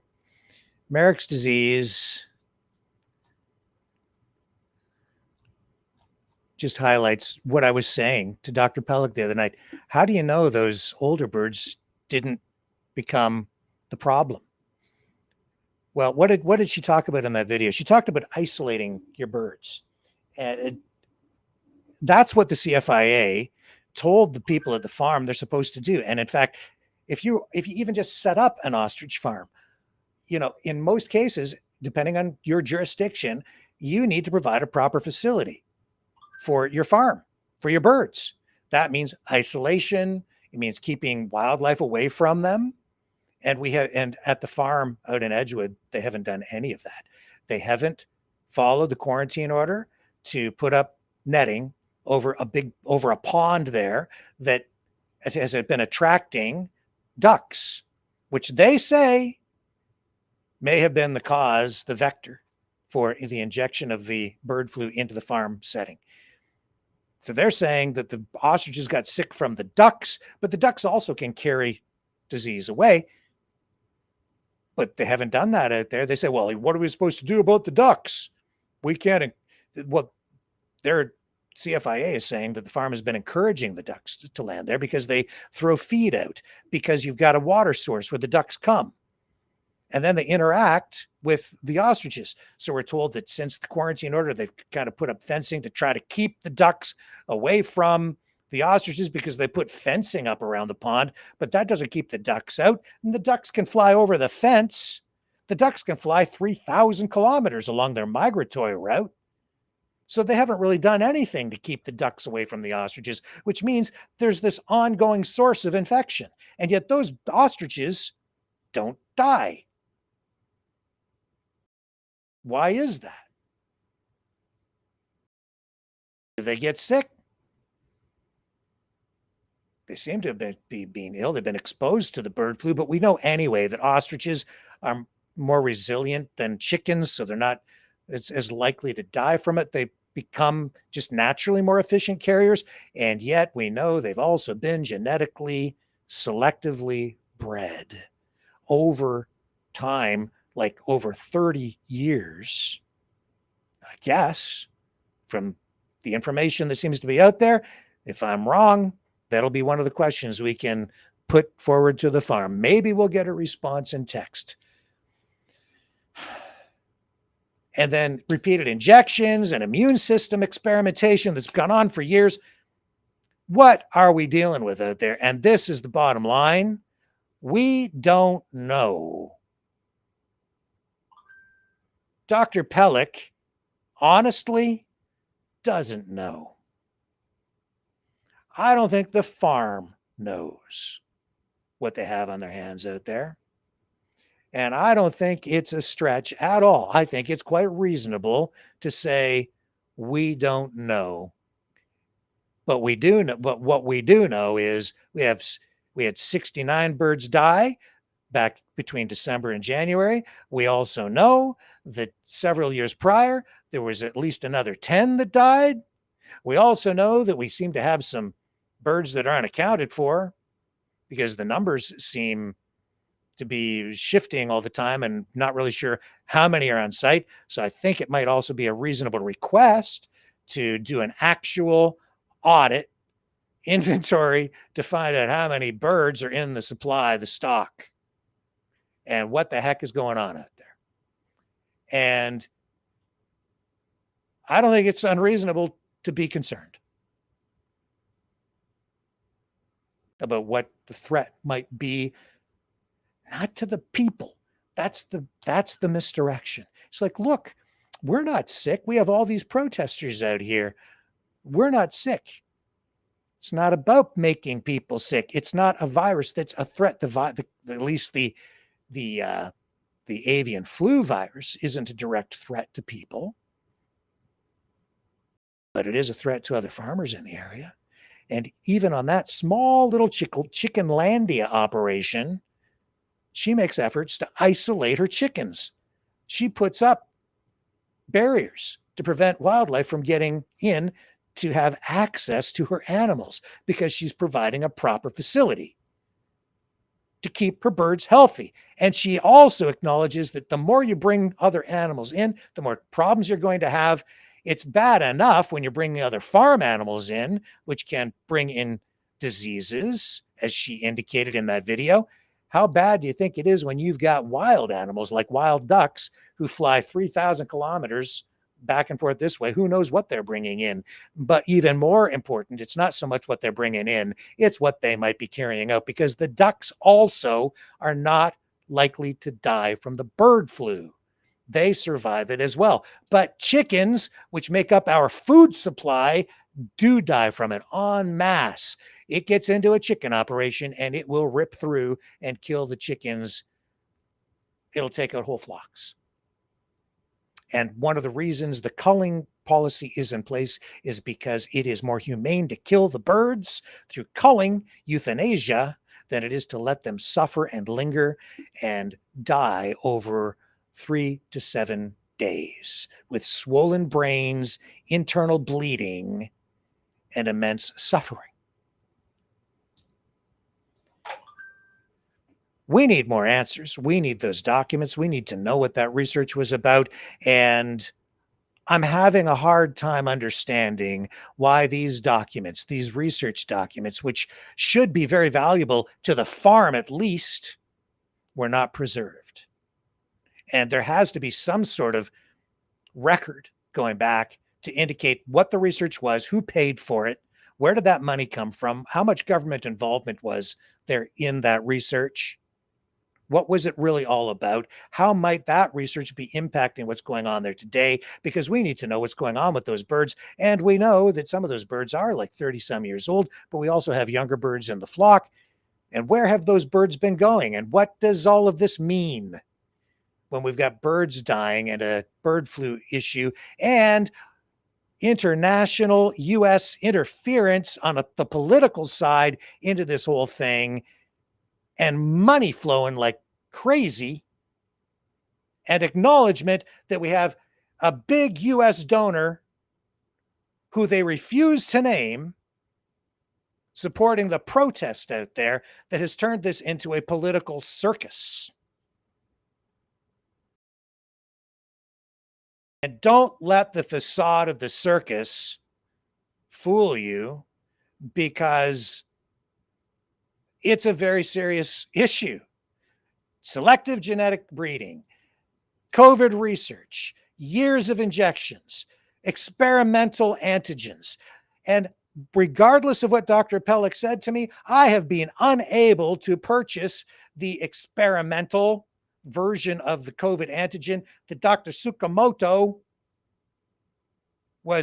had cooked up, developed, produced in his lab, and that I guess another lab in Quebec was providing to the farm.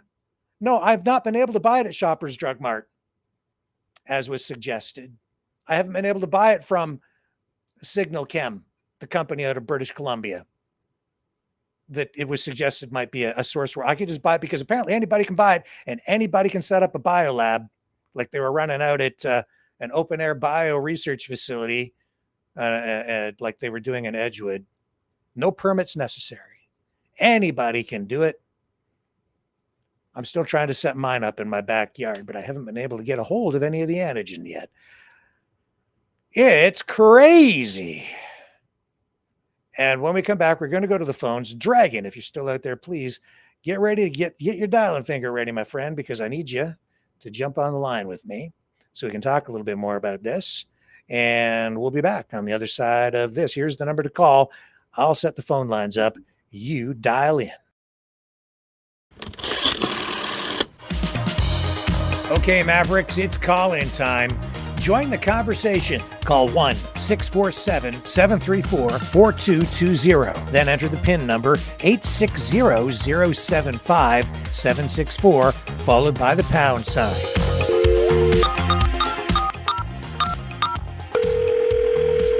Exercise your right to free speech.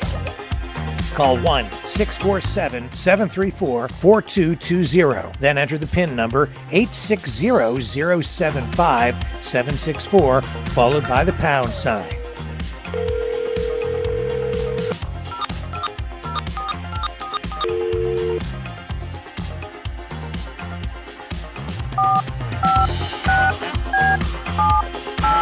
Call 1-647-734-4220. Then enter the PIN number 860-075-764, followed by the pound sign.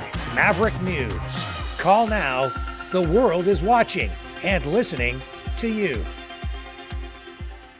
Who's on the line?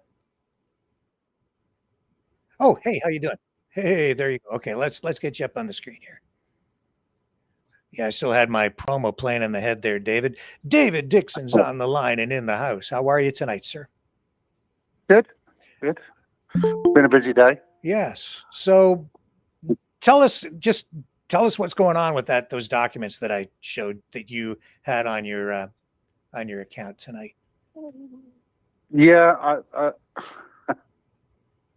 they're talking about their previous lawyer didn't give them good counsel. I I suspect that this lawyer must be working for somebody who's not them, because each drop we get is an absolute gold mine that buries them deeper and deeper.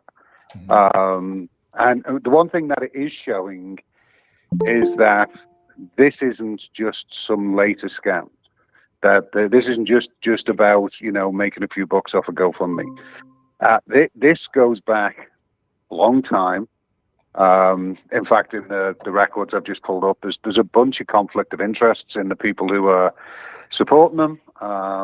When you spoke just a few minutes ago about how, you know, where are the records? The university can't seem to keep records. Well, that's garbage. It's nonsense. Their policy is to keep them. But the funny thing is, in this latest filing, Karen happens to have pulled a UBC document from 2010. So it's like, well, you kept this, which is actually an agreement between the University of BC and Karen Esperson of Universal Ostrich Farms to work together on a project. This is the same university that provided their expert witness. Yeah. That's a conflict of interest. And Dr. Lyle Oberg, the government minister, and at the time, the chair of Alberta Health Services, controlled by the government of Alberta, and put in that position when Danielle Smith fired the existing board. So basically reporting directly to Danielle Smith, he wrote, as we know, it was reported that he'd wrote to the CFAA to say, don't kill the birds, you shouldn't be doing that. Well, it actually goes a little bit further than that. He didn't just write to the CFAA as a private citizen. He wrote with his AHS signature as the board chair of AHS and a previous finance minister from the Alberta government directly to the case manager herself at CFIA, therefore exerting some political pressure to a federal government agency. And nowhere in his email did he mention that he was on the board of the very company that was going to make a significant amount of money from these birds being kept. That's just one of the many. We've got a confirmation that they were working with a firm out in Vancouver at the beginning of 2020. May 6th, 2020, I received a mask exemption from my doctor because of my pulmonary fibrosis and other conditions. At that time, masks were, there was no thing as a mask exemption. I struggled to get it because my doctor said, you're never going to need that. Who's ever going to tell you have to wear a mask?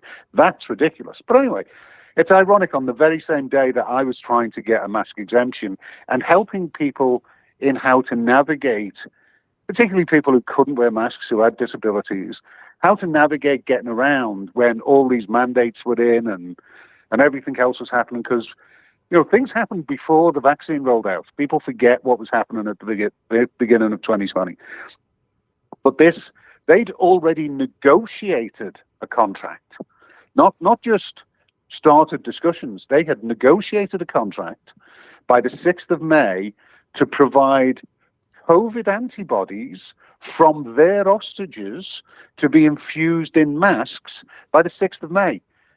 BC didn't lock down and start really getting panicky about COVID till towards the end of March. So we're talking about a 6-week period there that they got hold of some synthetically generated COVID virus, antigen, whatever, that was manufactured at a time when nobody could leave their house almost, had it shipped over from wherever, either Quebec or from Japan, and injected in their birds, extracted so they could prove they had antibodies, and done a deal with a huge mask distributor doing N95s and all these other masks at the beginning of the first week of May 2020. Where in the hell did they get? I mean, I've asked that question a few times, but now we've got an actual date filed into court. This is not somebody's dug this up and said, aha, we've got you. This is their defense. Yeah. It's a mind blower, right? And just nothing adds up. It's so how could they have the solution before we had enough data without we didn't even have a vaccine yet. No, we didn't have anything. Right. I mean, we everybody was talking about it's a novel virus. We don't know what it's going to do.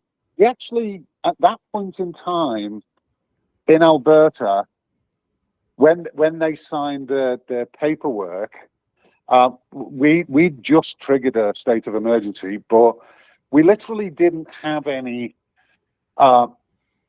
truly confirmed cases. BC was pretty much in the same boat. There were some probable deaths, but they were based on guesses because everybody was panicking. They weren't actually confirmed deaths, and in fact, the data has been modified over time to actually change what that view was. But at that point in time, nobody knew what it was. There were no major researchers. In fact, the only one who's come out and said he extracted the virus early in 2020 is another hero of the freedom movement, Dr. David Speecher, who was also working for Big Pharma and a major COVID PCR testing company.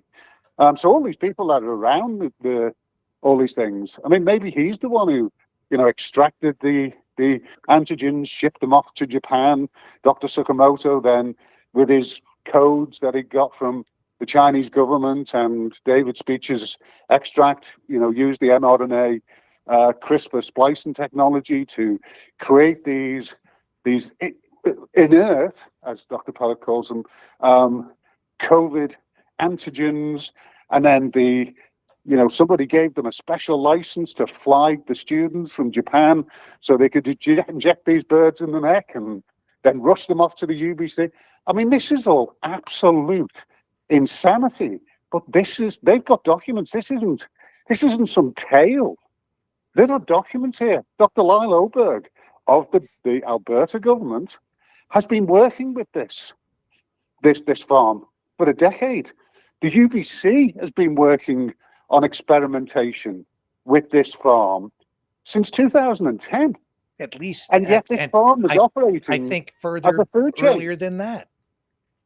Well, I mean, that's I guarantee it was before that. But I'm just talking about, if anybody wants to argue, then your problem is with David and Karen at the farm, Karen Esperson and David Belinsky, because this is from their sworn affidavits into court to defend their position as to why they should keep the birds, because there were billions to them. Mm-hmm. It's got their appeal is all about the amount of money that was from big pharma connected people, and like Dr. Lyle Oberg controls a hedge fund for this type of research that has $3 billion in it. Why are they asking for donations? He could cut them a check, especially when he has a financial interest in keeping them. I mean, talk about being cheap when you've got access to the money to make this continue, and yet you're waiting for the freedom movement to give their last pennies and skip a meal. Can't make it up. Can't make it up. Was I could. It's this and the other thing, the map you brought up. Yeah, I didn't create that map. That's in Dave Belinsky's affidavit. It's in his appendix. Okay. That's from their operational business plan from the end of 2024, and the little blue dots are operational farms doing this research with them all over Alberta and BC. Now, either they're lying to the court, in which case they're committing perjury, or they're lying to their investors and the courts, in which case they're committing financial fraud, which they have experience with, and perjury, or we've got a whole lot of other farms out there doing this. all over Alberta and BC. Yeah, and when I spoke to the other farm up there in Whitecroft, they indicated that they were presented with a business opportunity by purchasing 6 of the ostriches from the farm in Edgewood, but not really clear what they meant by a business opportunity. Because if you only have 6, I don't think you're using them to sell for food. Nope. And if you know that they've been part of research and had potentially harmful, because you don't know what they're going to do inside the ostrich body, how they're going to mutate. Well, basically, pathogens that are known zoonotic pathogens into these birds, you surely wouldn't even think about sending this stuff into well, you wouldn't outside of universal ostrich, but universal ostrich apparently has been experimenting on these birds since before 2020, and has continued selling the eggs, the birds, and the oils, the fats, and everything from them up till at least the end of December 2024, when the birds died. I think if it hadn't have been for somebody phoning CFIA at the end of 2024, people still would have been buying ostrich eggs from them for Easter this year.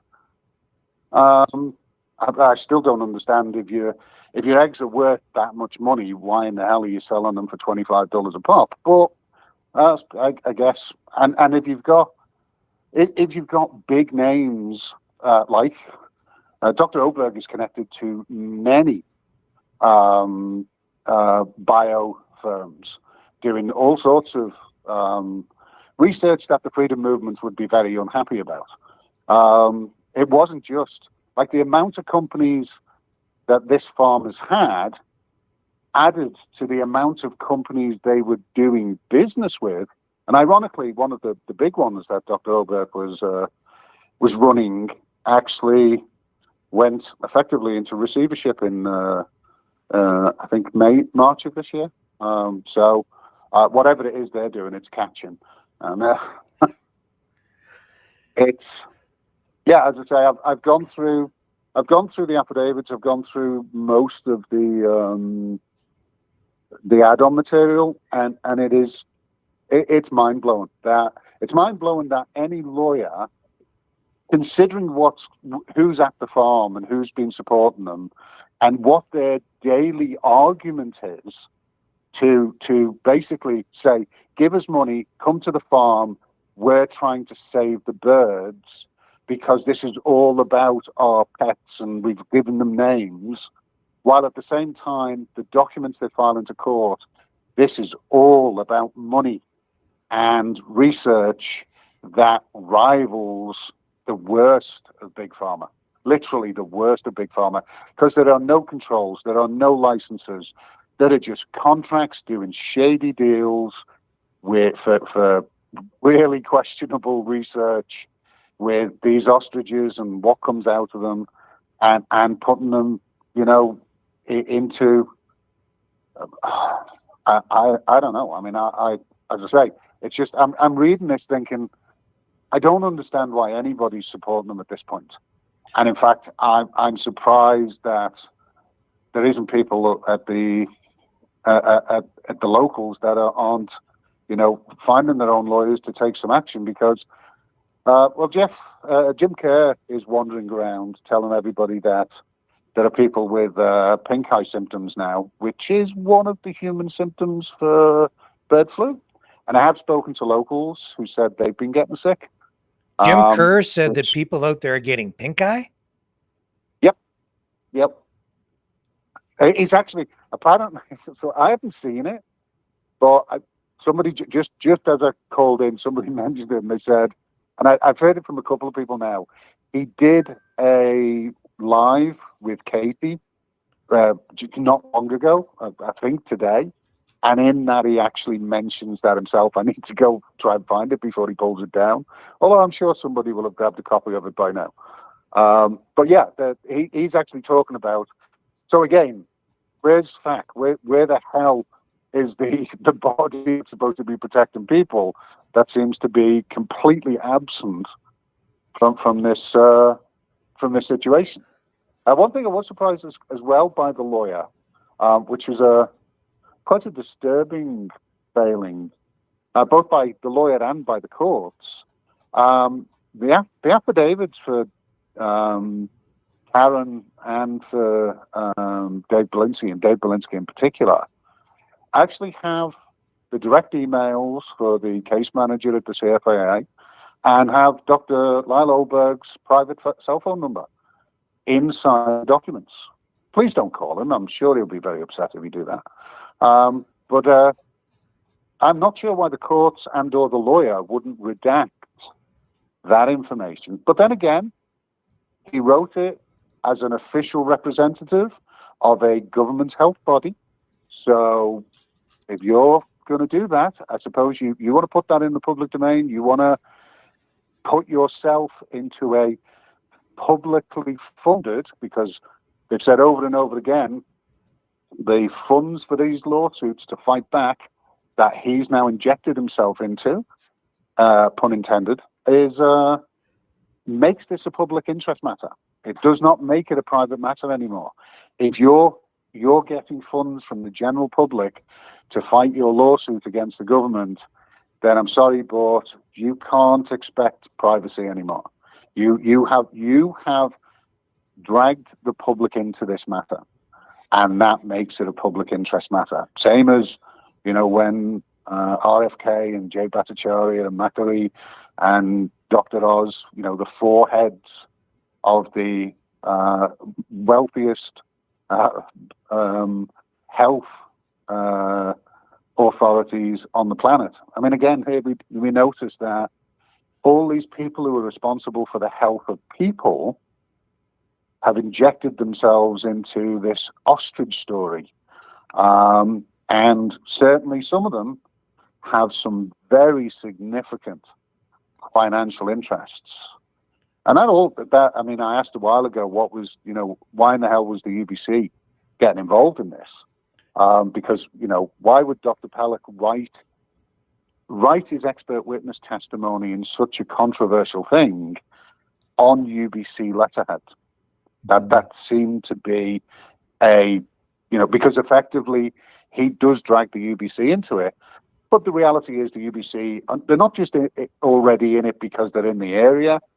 There is a memorandum of understanding between the farm and the UBC for the farm to be providing the UBC with genetic material, blood for DNA sampling and DNA testing, going back to 2010. And the director of the university actually put that in writing, and they've now filed that in court.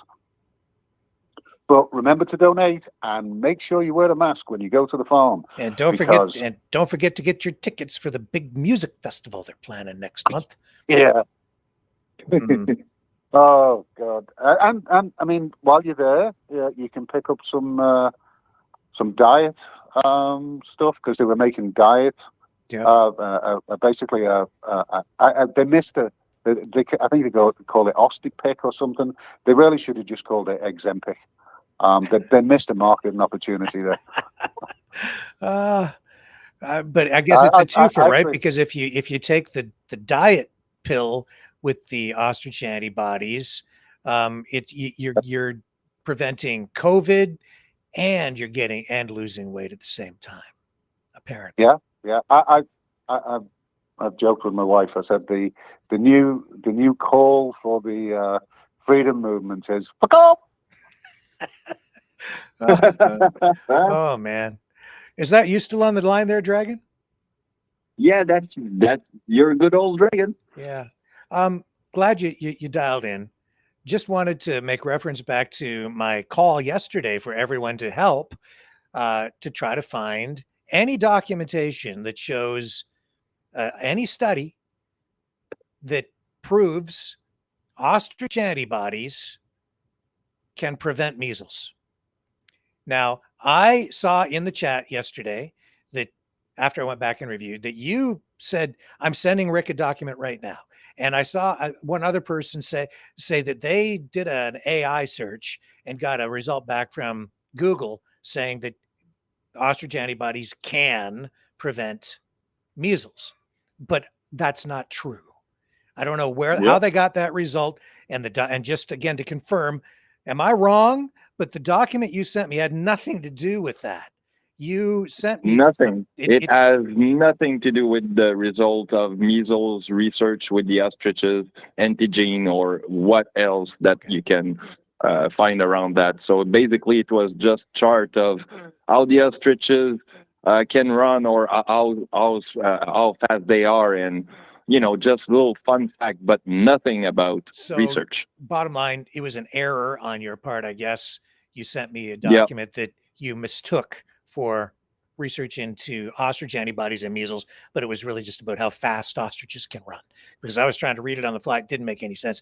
And then I also did an AI search when I saw in the chat that someone was saying, oh, no, it's true. It's true. No, it's not true. So I did a search on Google using Google Gemini. And even there, and I searched all day yesterday to find even a single study anywhere to back up Sitney's claim on RFK Jr.'s network, what do they call it? The Children's Health Defense Network, where she did an interview saying that we can be using these antibodies right now to stop measles. Right here it says, well, research on ostrich antibodies for various infectious diseases, including influenza and even COVID-19, shows promise, but no conclusive evidence. There are currently no published studies that specifically show or prove that ostrich antibodies can prevent measles in humans. Exactly. There's nothing that proves it. So basically it's lies, and yeah, that's what it is. But she states that you can do this. David, comment on that? It just seems like they're presenting ostrich antibodies as a cure for everything. Yep. And the problem with everything from ChatGPT to Grok to Gemini to even Microsoft's OpenAI variant is that there is a term we have in the AI world of research, and that is AI hallucinates. What it does, Microsoft's Copilot does the same as well. It will, if you ask it a question, it will give you a ridiculously reasonable answer with references and everything. So if you just look at it, you'd say, yeah, that's definitely it. It does do that. I've got that, and we're good. And unless you verify, but again, back to Reagan's trust but verify, you can be led down the garden path by these AI agents even today. So they're getting better, but the problem is they're getting better at lying. And it almost appears, particularly with some of the recent, now sort of accelerating their PR and some of the stories they were getting in the past. I wonder whether they've actually been, they've got themselves sucked up in their own propaganda and run this by a few AIs, and it said, "Oh yeah, it can cure everything. Stub your toe, then you can be cured. Lost an arm, grow another arm. Ostrich eggs can cure everything." It's like, it's just insane. But the problem is it's dangerous once you start. Yes. Once you start putting that out, particularly, we've currently got a bunch of measles outbreaks that, they're strange that we're getting them right now, and there's still, a lot of back and forth as to what the actual cause of it is. But the last thing you need to be doing is selling people snake oil. Yep. I mean, we've got that over and over, and that is a very, very common thing in the freedom movement. Going back to some of the stuff that, again, big supporters of this ostrich farm, like the Wellness Company. There's a video, the Peter McCulloch Foundation. Again, good buddies with the four other health guys throughout this, they're supporting 100%. The McCullough Foundation is 100%. They've come out publicly to state that. And ironically, Jay Bhattacharya has come out, and what's one of the things I noticed, I don't know whether you looked at who RFK has replaced the vaccine group with. He's replaced them with the same people who the anti-vax movement would say they were on our side. They're not. They're all connected. It's the InfoWars doctors. That's who it is.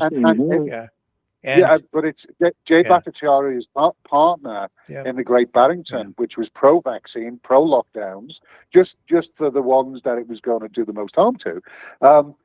He's now being put on that board, and some of the largest people who it's like that. You're just swapping. If you're actually arguing that, we've got to get people out that are not, don't have a conflict of interest and, are questioning vaccines. You didn't really do that when you swapped this out. You just changed the narrative a little bit. So people think, and I'm seeing that happen everywhere. It's like, this politician's going to save us now. Because, if you actually looked at who they really are, again, no, it's just like everybody. Well, everybody finds their hero. Here's Katie on RFK Jr.'s Children's Health Defense TV saying that ostrich antibodies can prevent measles. We could start using these natural antibodies to help fight things like measles, rather than vaccinations and vials and of cocktails, who knows what's mixed in them, that are being pushed into our kids' arms. We could use these antibodies right now worldwide to help stabilize whatever is going on, disease-wise, virus-wise. So please help protect our farm and help to protect our science, because they want to kill our science so that they continue to use vaccinations, and we can all work together to try to stop it right here with the ostriches. So don't vaccinate, just get your ostrich antibodies from Universal Ostrich Farms and make your hair grow again. The irony of the statement, and who knows what's in that from Big Pharma, when the reality is, every time we heard another statement, we get, who knows what's in those ostrich antigens? So again, I'll put this out to the people in our community. Anybody, show me a study that proves you can prevent measles with ostrich antibodies. Send it to me. I'd like to see it. I'm open to it. If that's the case, then I'm cool with it. But I have not been able to find it over the last 2 days. And whoever posted in the chat yesterday saying that is true, it's not true, because I went to the same source you did and got the opposite answer. That's because the trick to using AI is to get a clean answer. You need to start with a clean slate. Sometimes if you are asking a series of questions, you get a distorted answer because it's referring back to the original questions you asked. And it can, as David said, hallucinate or cross-reference material and give you an incorrect answer. You need to just go in clean, first question, just ask, and you'll probably get a better, cleaner, more accurate answer. Here's another caller coming in before we get back to David. And is that you, John, out in Alberta? Yeah, good evening, guys. RMB John, Alberta. Hey, love your show. Great show, guys. Yes. Good evening, sir. Did you have a comment, John? Yeah, I'm just going to say, Peter, thank you so much for what you guys are doing. You're kind of the You mean David? Peter Falk Columbus. You talking David, about David, you're the Peter Falk of Columbus. I had a question, David. Was interesting to me. These 3 parcels of land in British Columbia, one is like 50 acres, another parcel 58, and another one 120. The Quigleys, did they buy the 120 acres, or do you know what they purchased? Because so that they all three parcels went into foreclosure. The Quigleys bailed out. the first 50 acres, which is where the farm building is at, and all the biohazardous material they've got stored next to the coffee creamer. The measles vaccine and everything, whatever. So they took that on as part of the court filing I've read on that. They agreed to do about $100,000 of renovations to the building, and they carried the mortgage. They bailed out the foreclosure and allowed the Belinsky and Karen and Karen's husband to stay on the farm for a period of time, and pay rent basically. The second 58 acres went into foreclosure around the same time. The same realtor listed them all, and then as each one went to court, there were offers made on them as part of the foreclosure process. And Dave Belinsky suddenly came up with some money. This was about the time that it appears that Katie was downsizing with her husband from a $1.8 million house to about a $900,000 house. But anyway, Dave Belinsky turned up in court, said he could find the money. And 2 weeks later, he had I think it was around $320,000. It's not disclosed what the final sale was, but whatever it was, the court accepted it. I understand he got himself on title for that, but I also understand that it wasn't necessarily his money that was used. So it puts him in a similar situation to the Quigleys. And then the 120 acre was yet another person connected to the family from over in the UK, who I do know it is, but I'm not going to disclose that because I've said I'd speak to them before I got into any details. But anyway, what I can disclose is there was a similar situation where that was brought out of foreclosure for an amount of money. But there was an agreement that it was to be left, that area of 120 acres was to be left and not used. But when the birds started dying, they have been buried either on the border or across the line into that property. The owner of that property is very unhappy about that and has expressed that he didn't want that to happen in the first place, but it happened anyway. There are some other challenges, not the least of which have been in another country, but there are concerns. But the reality is, all three parcels of land are potentially up for grabs in relation to whether the Karen and Dave actually end up with them. So it's not just the one piece. The 58 acres is where the ostriches themselves are. The 50 acres is where the farm is.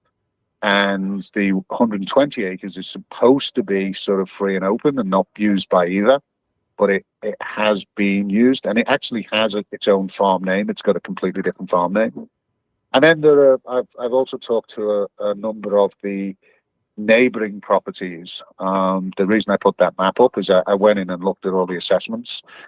And again, a lot of what I'm doing, I found a fair amount of by myself, but I have to say that the locals in the community have sent me information on how to get access to stuff. And all the court documents have been provided by Canuck Law, Babylon Beaver on Twitter, and I can't take credit for that. Even the video of the Children's Health Defense was a Twitter follower of mine who pulled up a clip of it and said, "Have you seen this?" So I went digging out the full video and sent the information to Rick. So the reality is, I know you said, I'm the Columbo. I'm doing my part, but there's an awful lot of people that are actively involved in helping get the truth out here. I can't take credit for it. And I never would, but I'm doing what I can to get that information out. But I'm David, also protecting the people who want the information out but don't want their face shown. And I've done this all the way through COVID. Yeah. People come to me, and I agree. I will never, like Rick has done with when he spoke to the Swankies. He said, I'll take information off the record, and I won't disclose that. And then information that you're okay with me disclosing, I'll disclose that. And it's the only moral and ethical thing to do.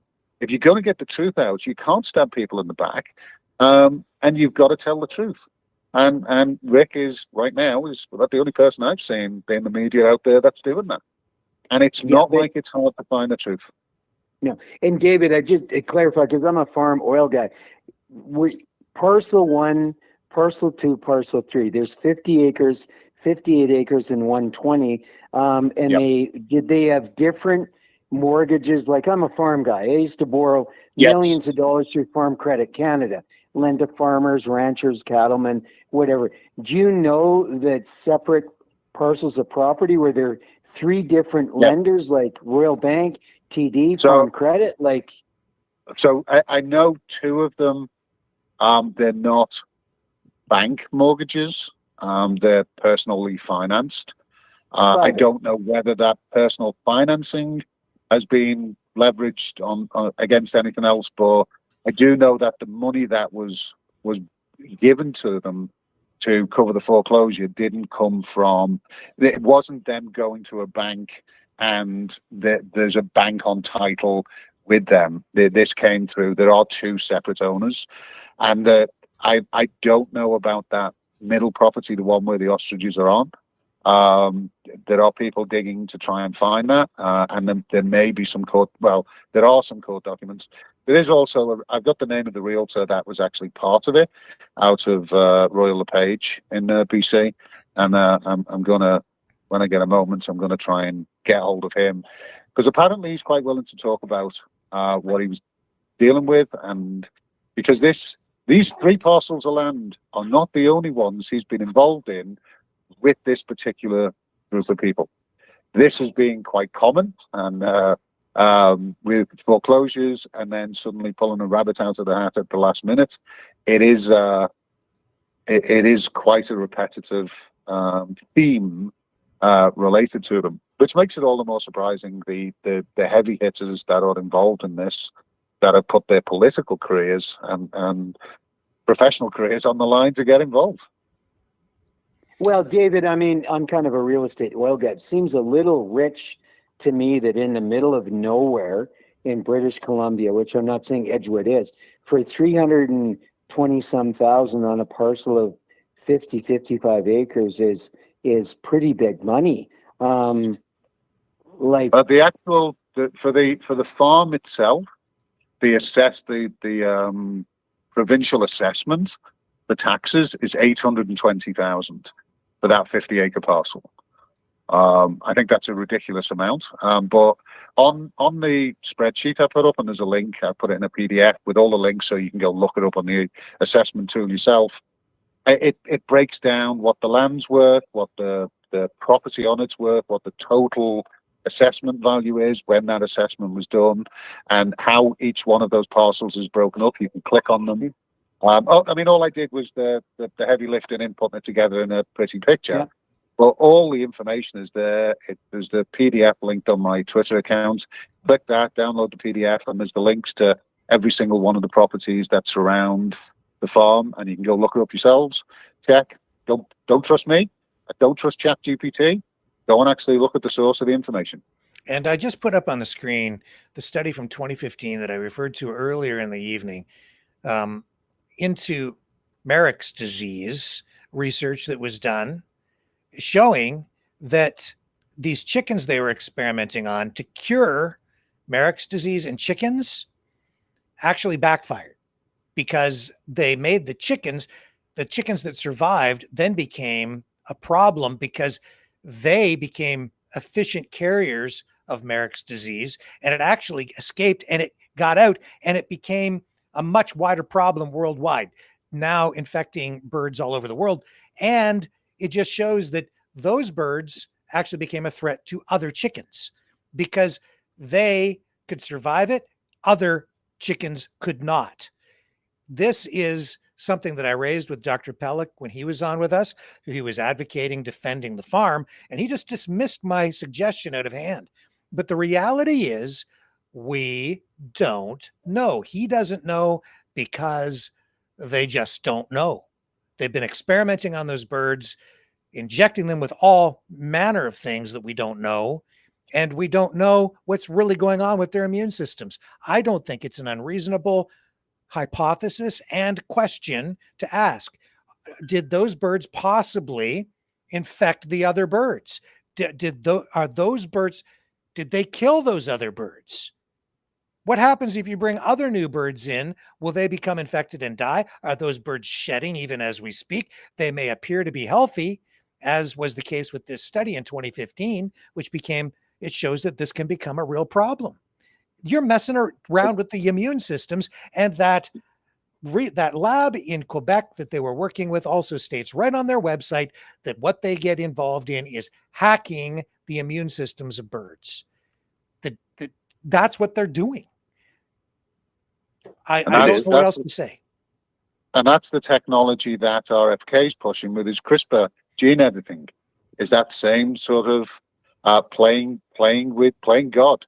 And I mean, you've got that three potential scenarios for these birds that have died. One is the sort of almost a pathogenic priming type environment, antibody dependent enhancement, where you mess with their immune system, which ironically all these experts actually say that's the bad thing about the vaccine, but they don't think it's a bad thing with the ostriches. That's one option. The second option is the newer birds are the ones they were injecting with the H5N1 cocktails and COVID cocktails, and that saw their demise. But the third option is that some ducks flew in from nowhere, landed in the middle of December, outside of their normal migration pattern, and just happened to infect 69 out of the 400 odd birds, which again, the 400, another number. In the business plan for 2024 that's filed into court, they talk about having 300 breeding hens and 100 roosters, which is 400. That was before the 69 died. So they had a business plan saying they only had 400 birds, but they seem to have had a lot more than 400 birds when they died. I mean, I don't know why these numbers keep changing, but it's quite clear that, you know, for a research facility, it would be surprising if a farmer couldn't keep track of 400 animals. But for a research facility to not have a clue from one court file document after another, that number seems to be just plucked out of the air, unlike ostriches, which can't get in the air. But David Rimby John, in the cattle business in Alberta, like when a calf is born, my friend, it's tagged in the air. There's a number, there's a locator, what really disturbs me, David, and again, thank you and Richter, our Colombo people. What really disturbs me is allegedly 69 or 8 ostriches died, disposed, I don't know, on a neighbor's property without lime, incineration, a proper burial. I'm disturbed about that, guy, Katie because said of my that food system. John, Katie said that they were buried on the farm, which would be on one of those 3 parcels of land, which I think David can elaborate on. Do you want to speak to that, David? Yeah. So in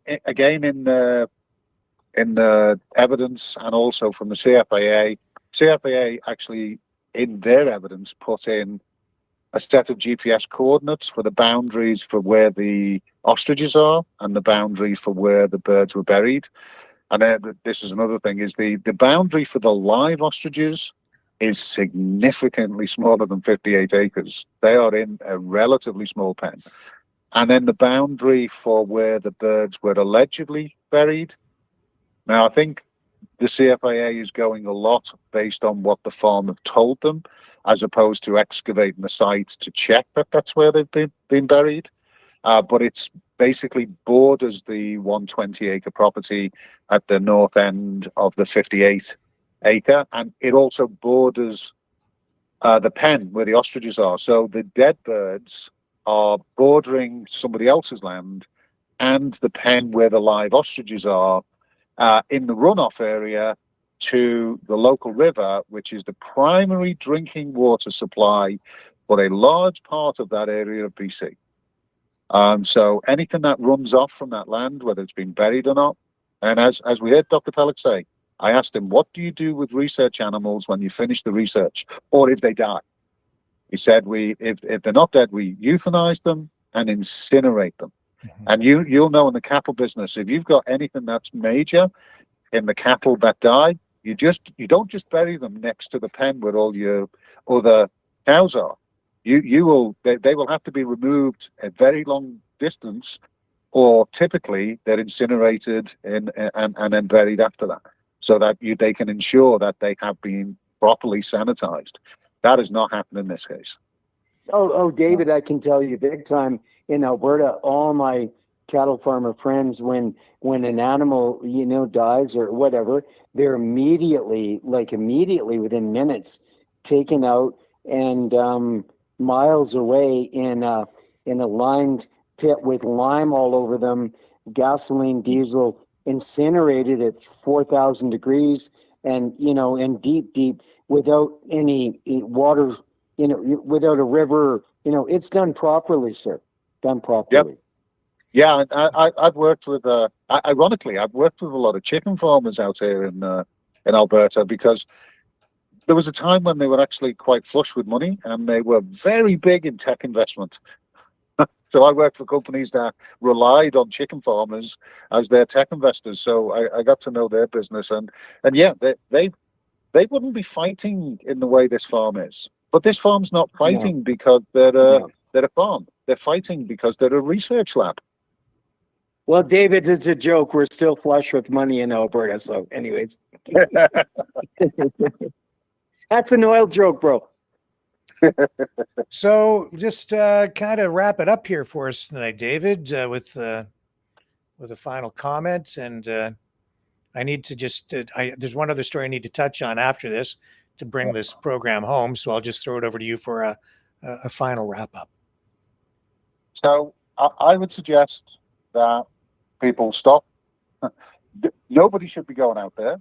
If you are connected to that area in any way, you should be phoning your local MLAs, MPs, whatever, and potentially contacting the public health agencies locally and federally.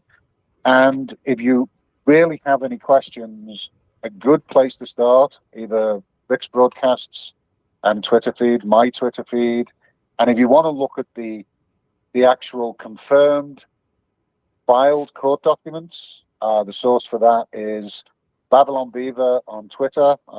She has a few channels. She's got her own website, and just look up Canuck Law, and you will find all the stories and all the filed documents. There are now 6 Substacks with each section, and she's still digging. She's because now the CFAA are filing their defense against the appeal, and she's getting that, and this is something that she does herself. Like Rick, and I don't do this for any financial benefit. I don't get any remuneration for this. This is just my time and money. But more important than anything, don't believe anything you hear till you can go and check it yourself.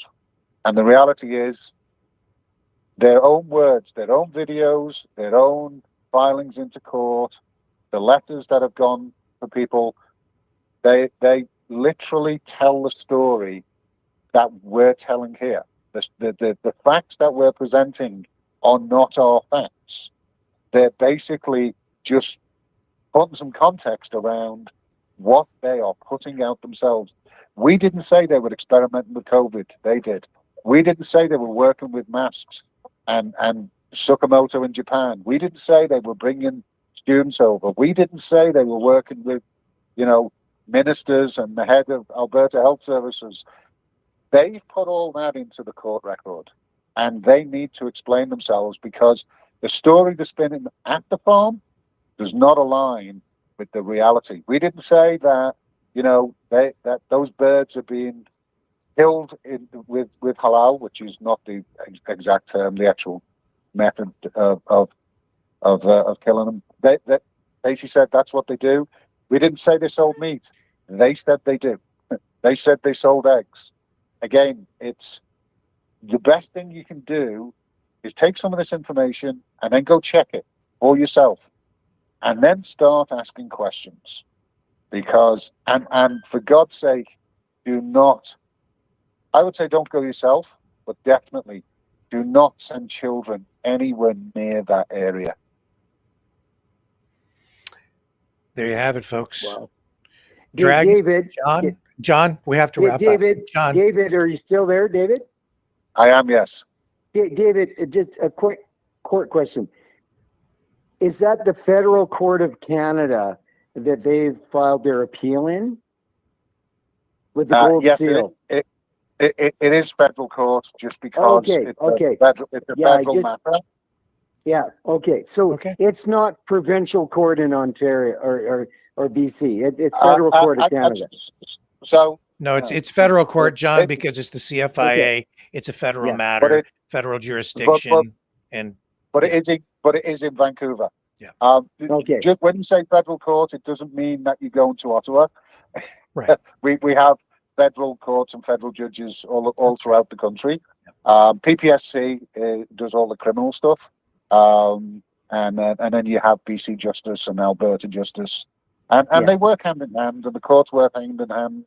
You might be going into the same building, but the case is actually a federal case. Yeah, we got to wrap up, John. The gold seal got me. Anyways, guys, go. remember, John? We got to go. Anyways, got to go. David, Rickster, got to go, John. Our friend, thank you guys for what you do. Yep. We got to go. Incredible work. Okay, we got to go. Okay. Incredible work. Thank you, John. Keep doing it. Thank you, Dragon. Colombo. And thank you, David. I appreciate it. Thanks, Rick. We'll have more in the days ahead. All right, guys. I'll be back in a moment. One other story got to touch on tonight after this.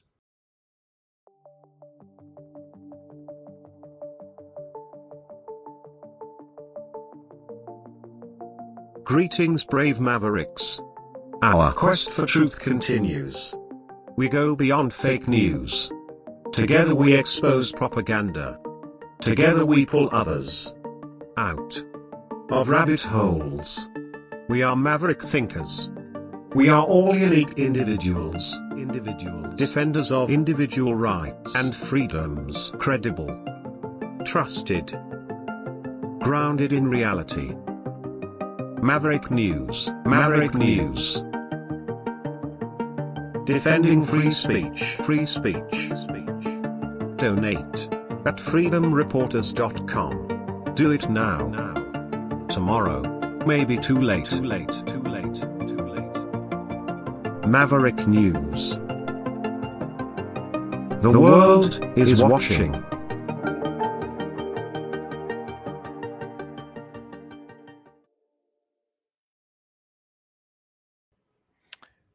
We have breaking news tonight out of the Middle East. Israel has attacked Iran. We have video.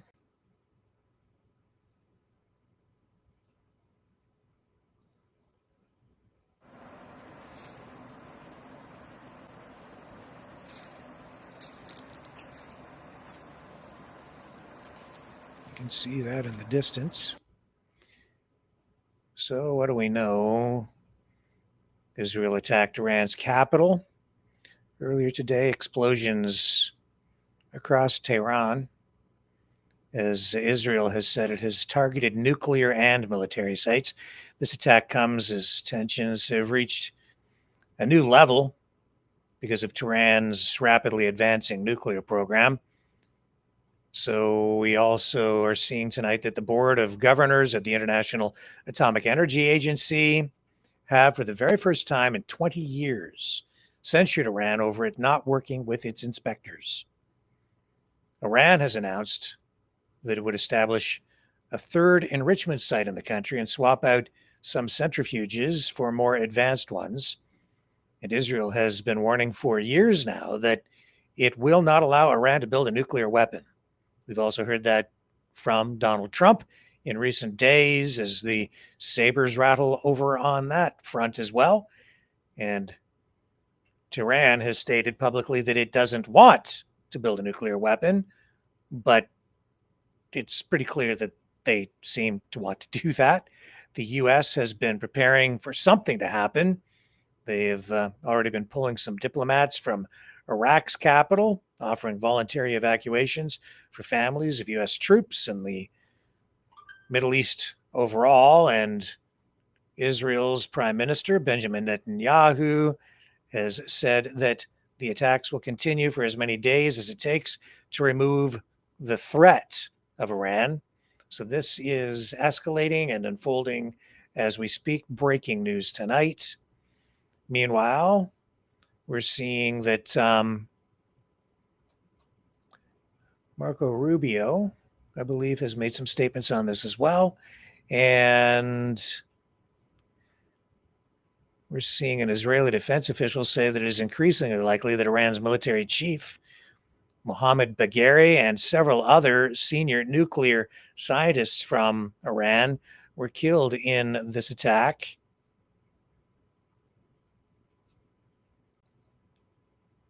I've got video of this too. I think this is a Fox News clip. Senator, if I may interrupt you and then pick up your thought, Israeli news is reporting that Iran's military chief of staff has been taken out. Now, we can't confirm that, but Israeli news is reporting that at this hour. Look, Israel has an incredibly formidable military. They are surrounded by nations that would drive them into the sea and exterminate them. Iran's objective, the Ayatollah tells you what he wants to do when he leads mobs in chanting death to Israel and death to America. He means it. The head of Iran's nuclear program, who has since gone to meet his maker, many say at the hands of the Mossad, he had written into his last will and testament that he wanted written on his tombstone, "Here lies a man who seeks to annihilate Israel." That's the level of hate. And I will say tonight, I want to say to every one of your viewers, please, if you're a person of faith, pray for Israel, pray for Jerusalem tonight. And let me say also, pray for U.S. servicemen and women in the Middle East, in harm's way. And I want to give a message to the Ayatollah right now. If you strike at America, if you attack our military bases, if you kill one single American serviceman or woman, I have every confidence that President Trump will respond with overwhelming force.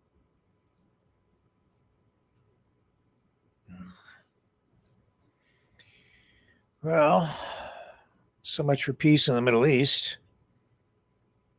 It's not immediately clear here what's been hit at this point.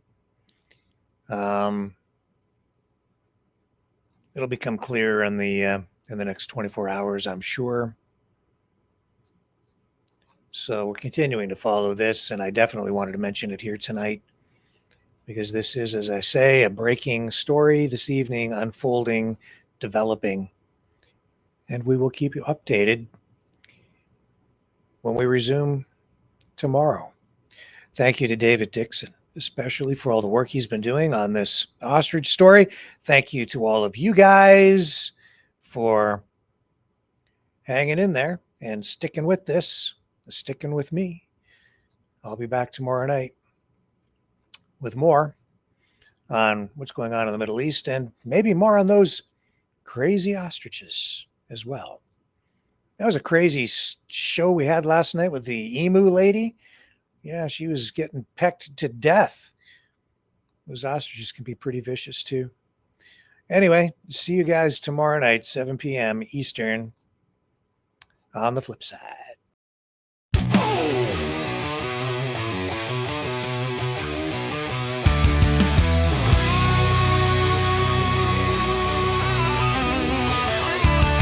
Didn't pick this fight, but here it came. Now I wanna play in a traitor's game. They sell us out for a tax cut deal. Shake his hand while they rob and steal.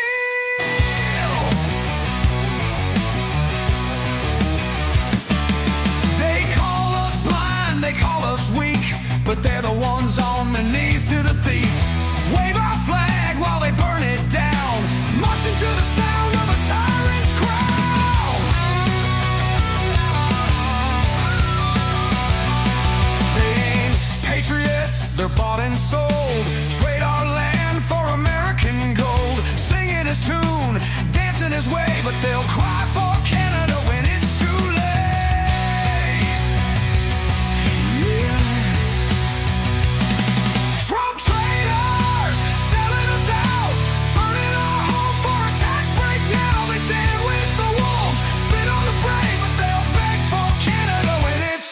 its grave.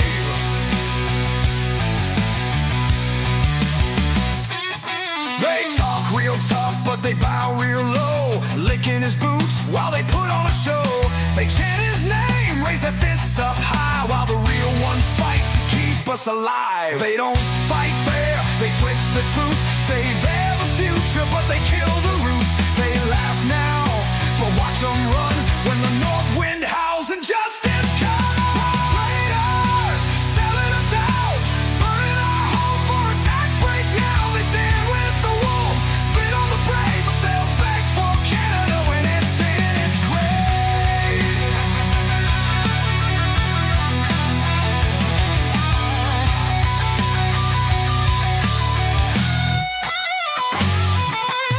One day soon, the tide will turn, and traitors pay when the fires burn. No statues raised, no banners flown, just names in dust where the traitors roam. Traitors, selling us out, burning our home for a tax break now. They stand with the wolves, spit on the brave, but they'll beg for Canada when it's in its grave.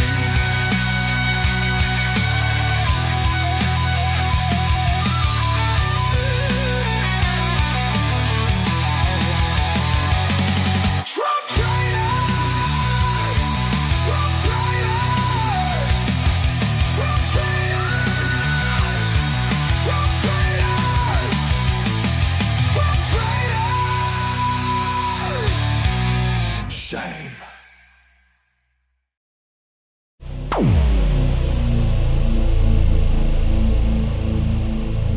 This has been a Maverick Multimedia production.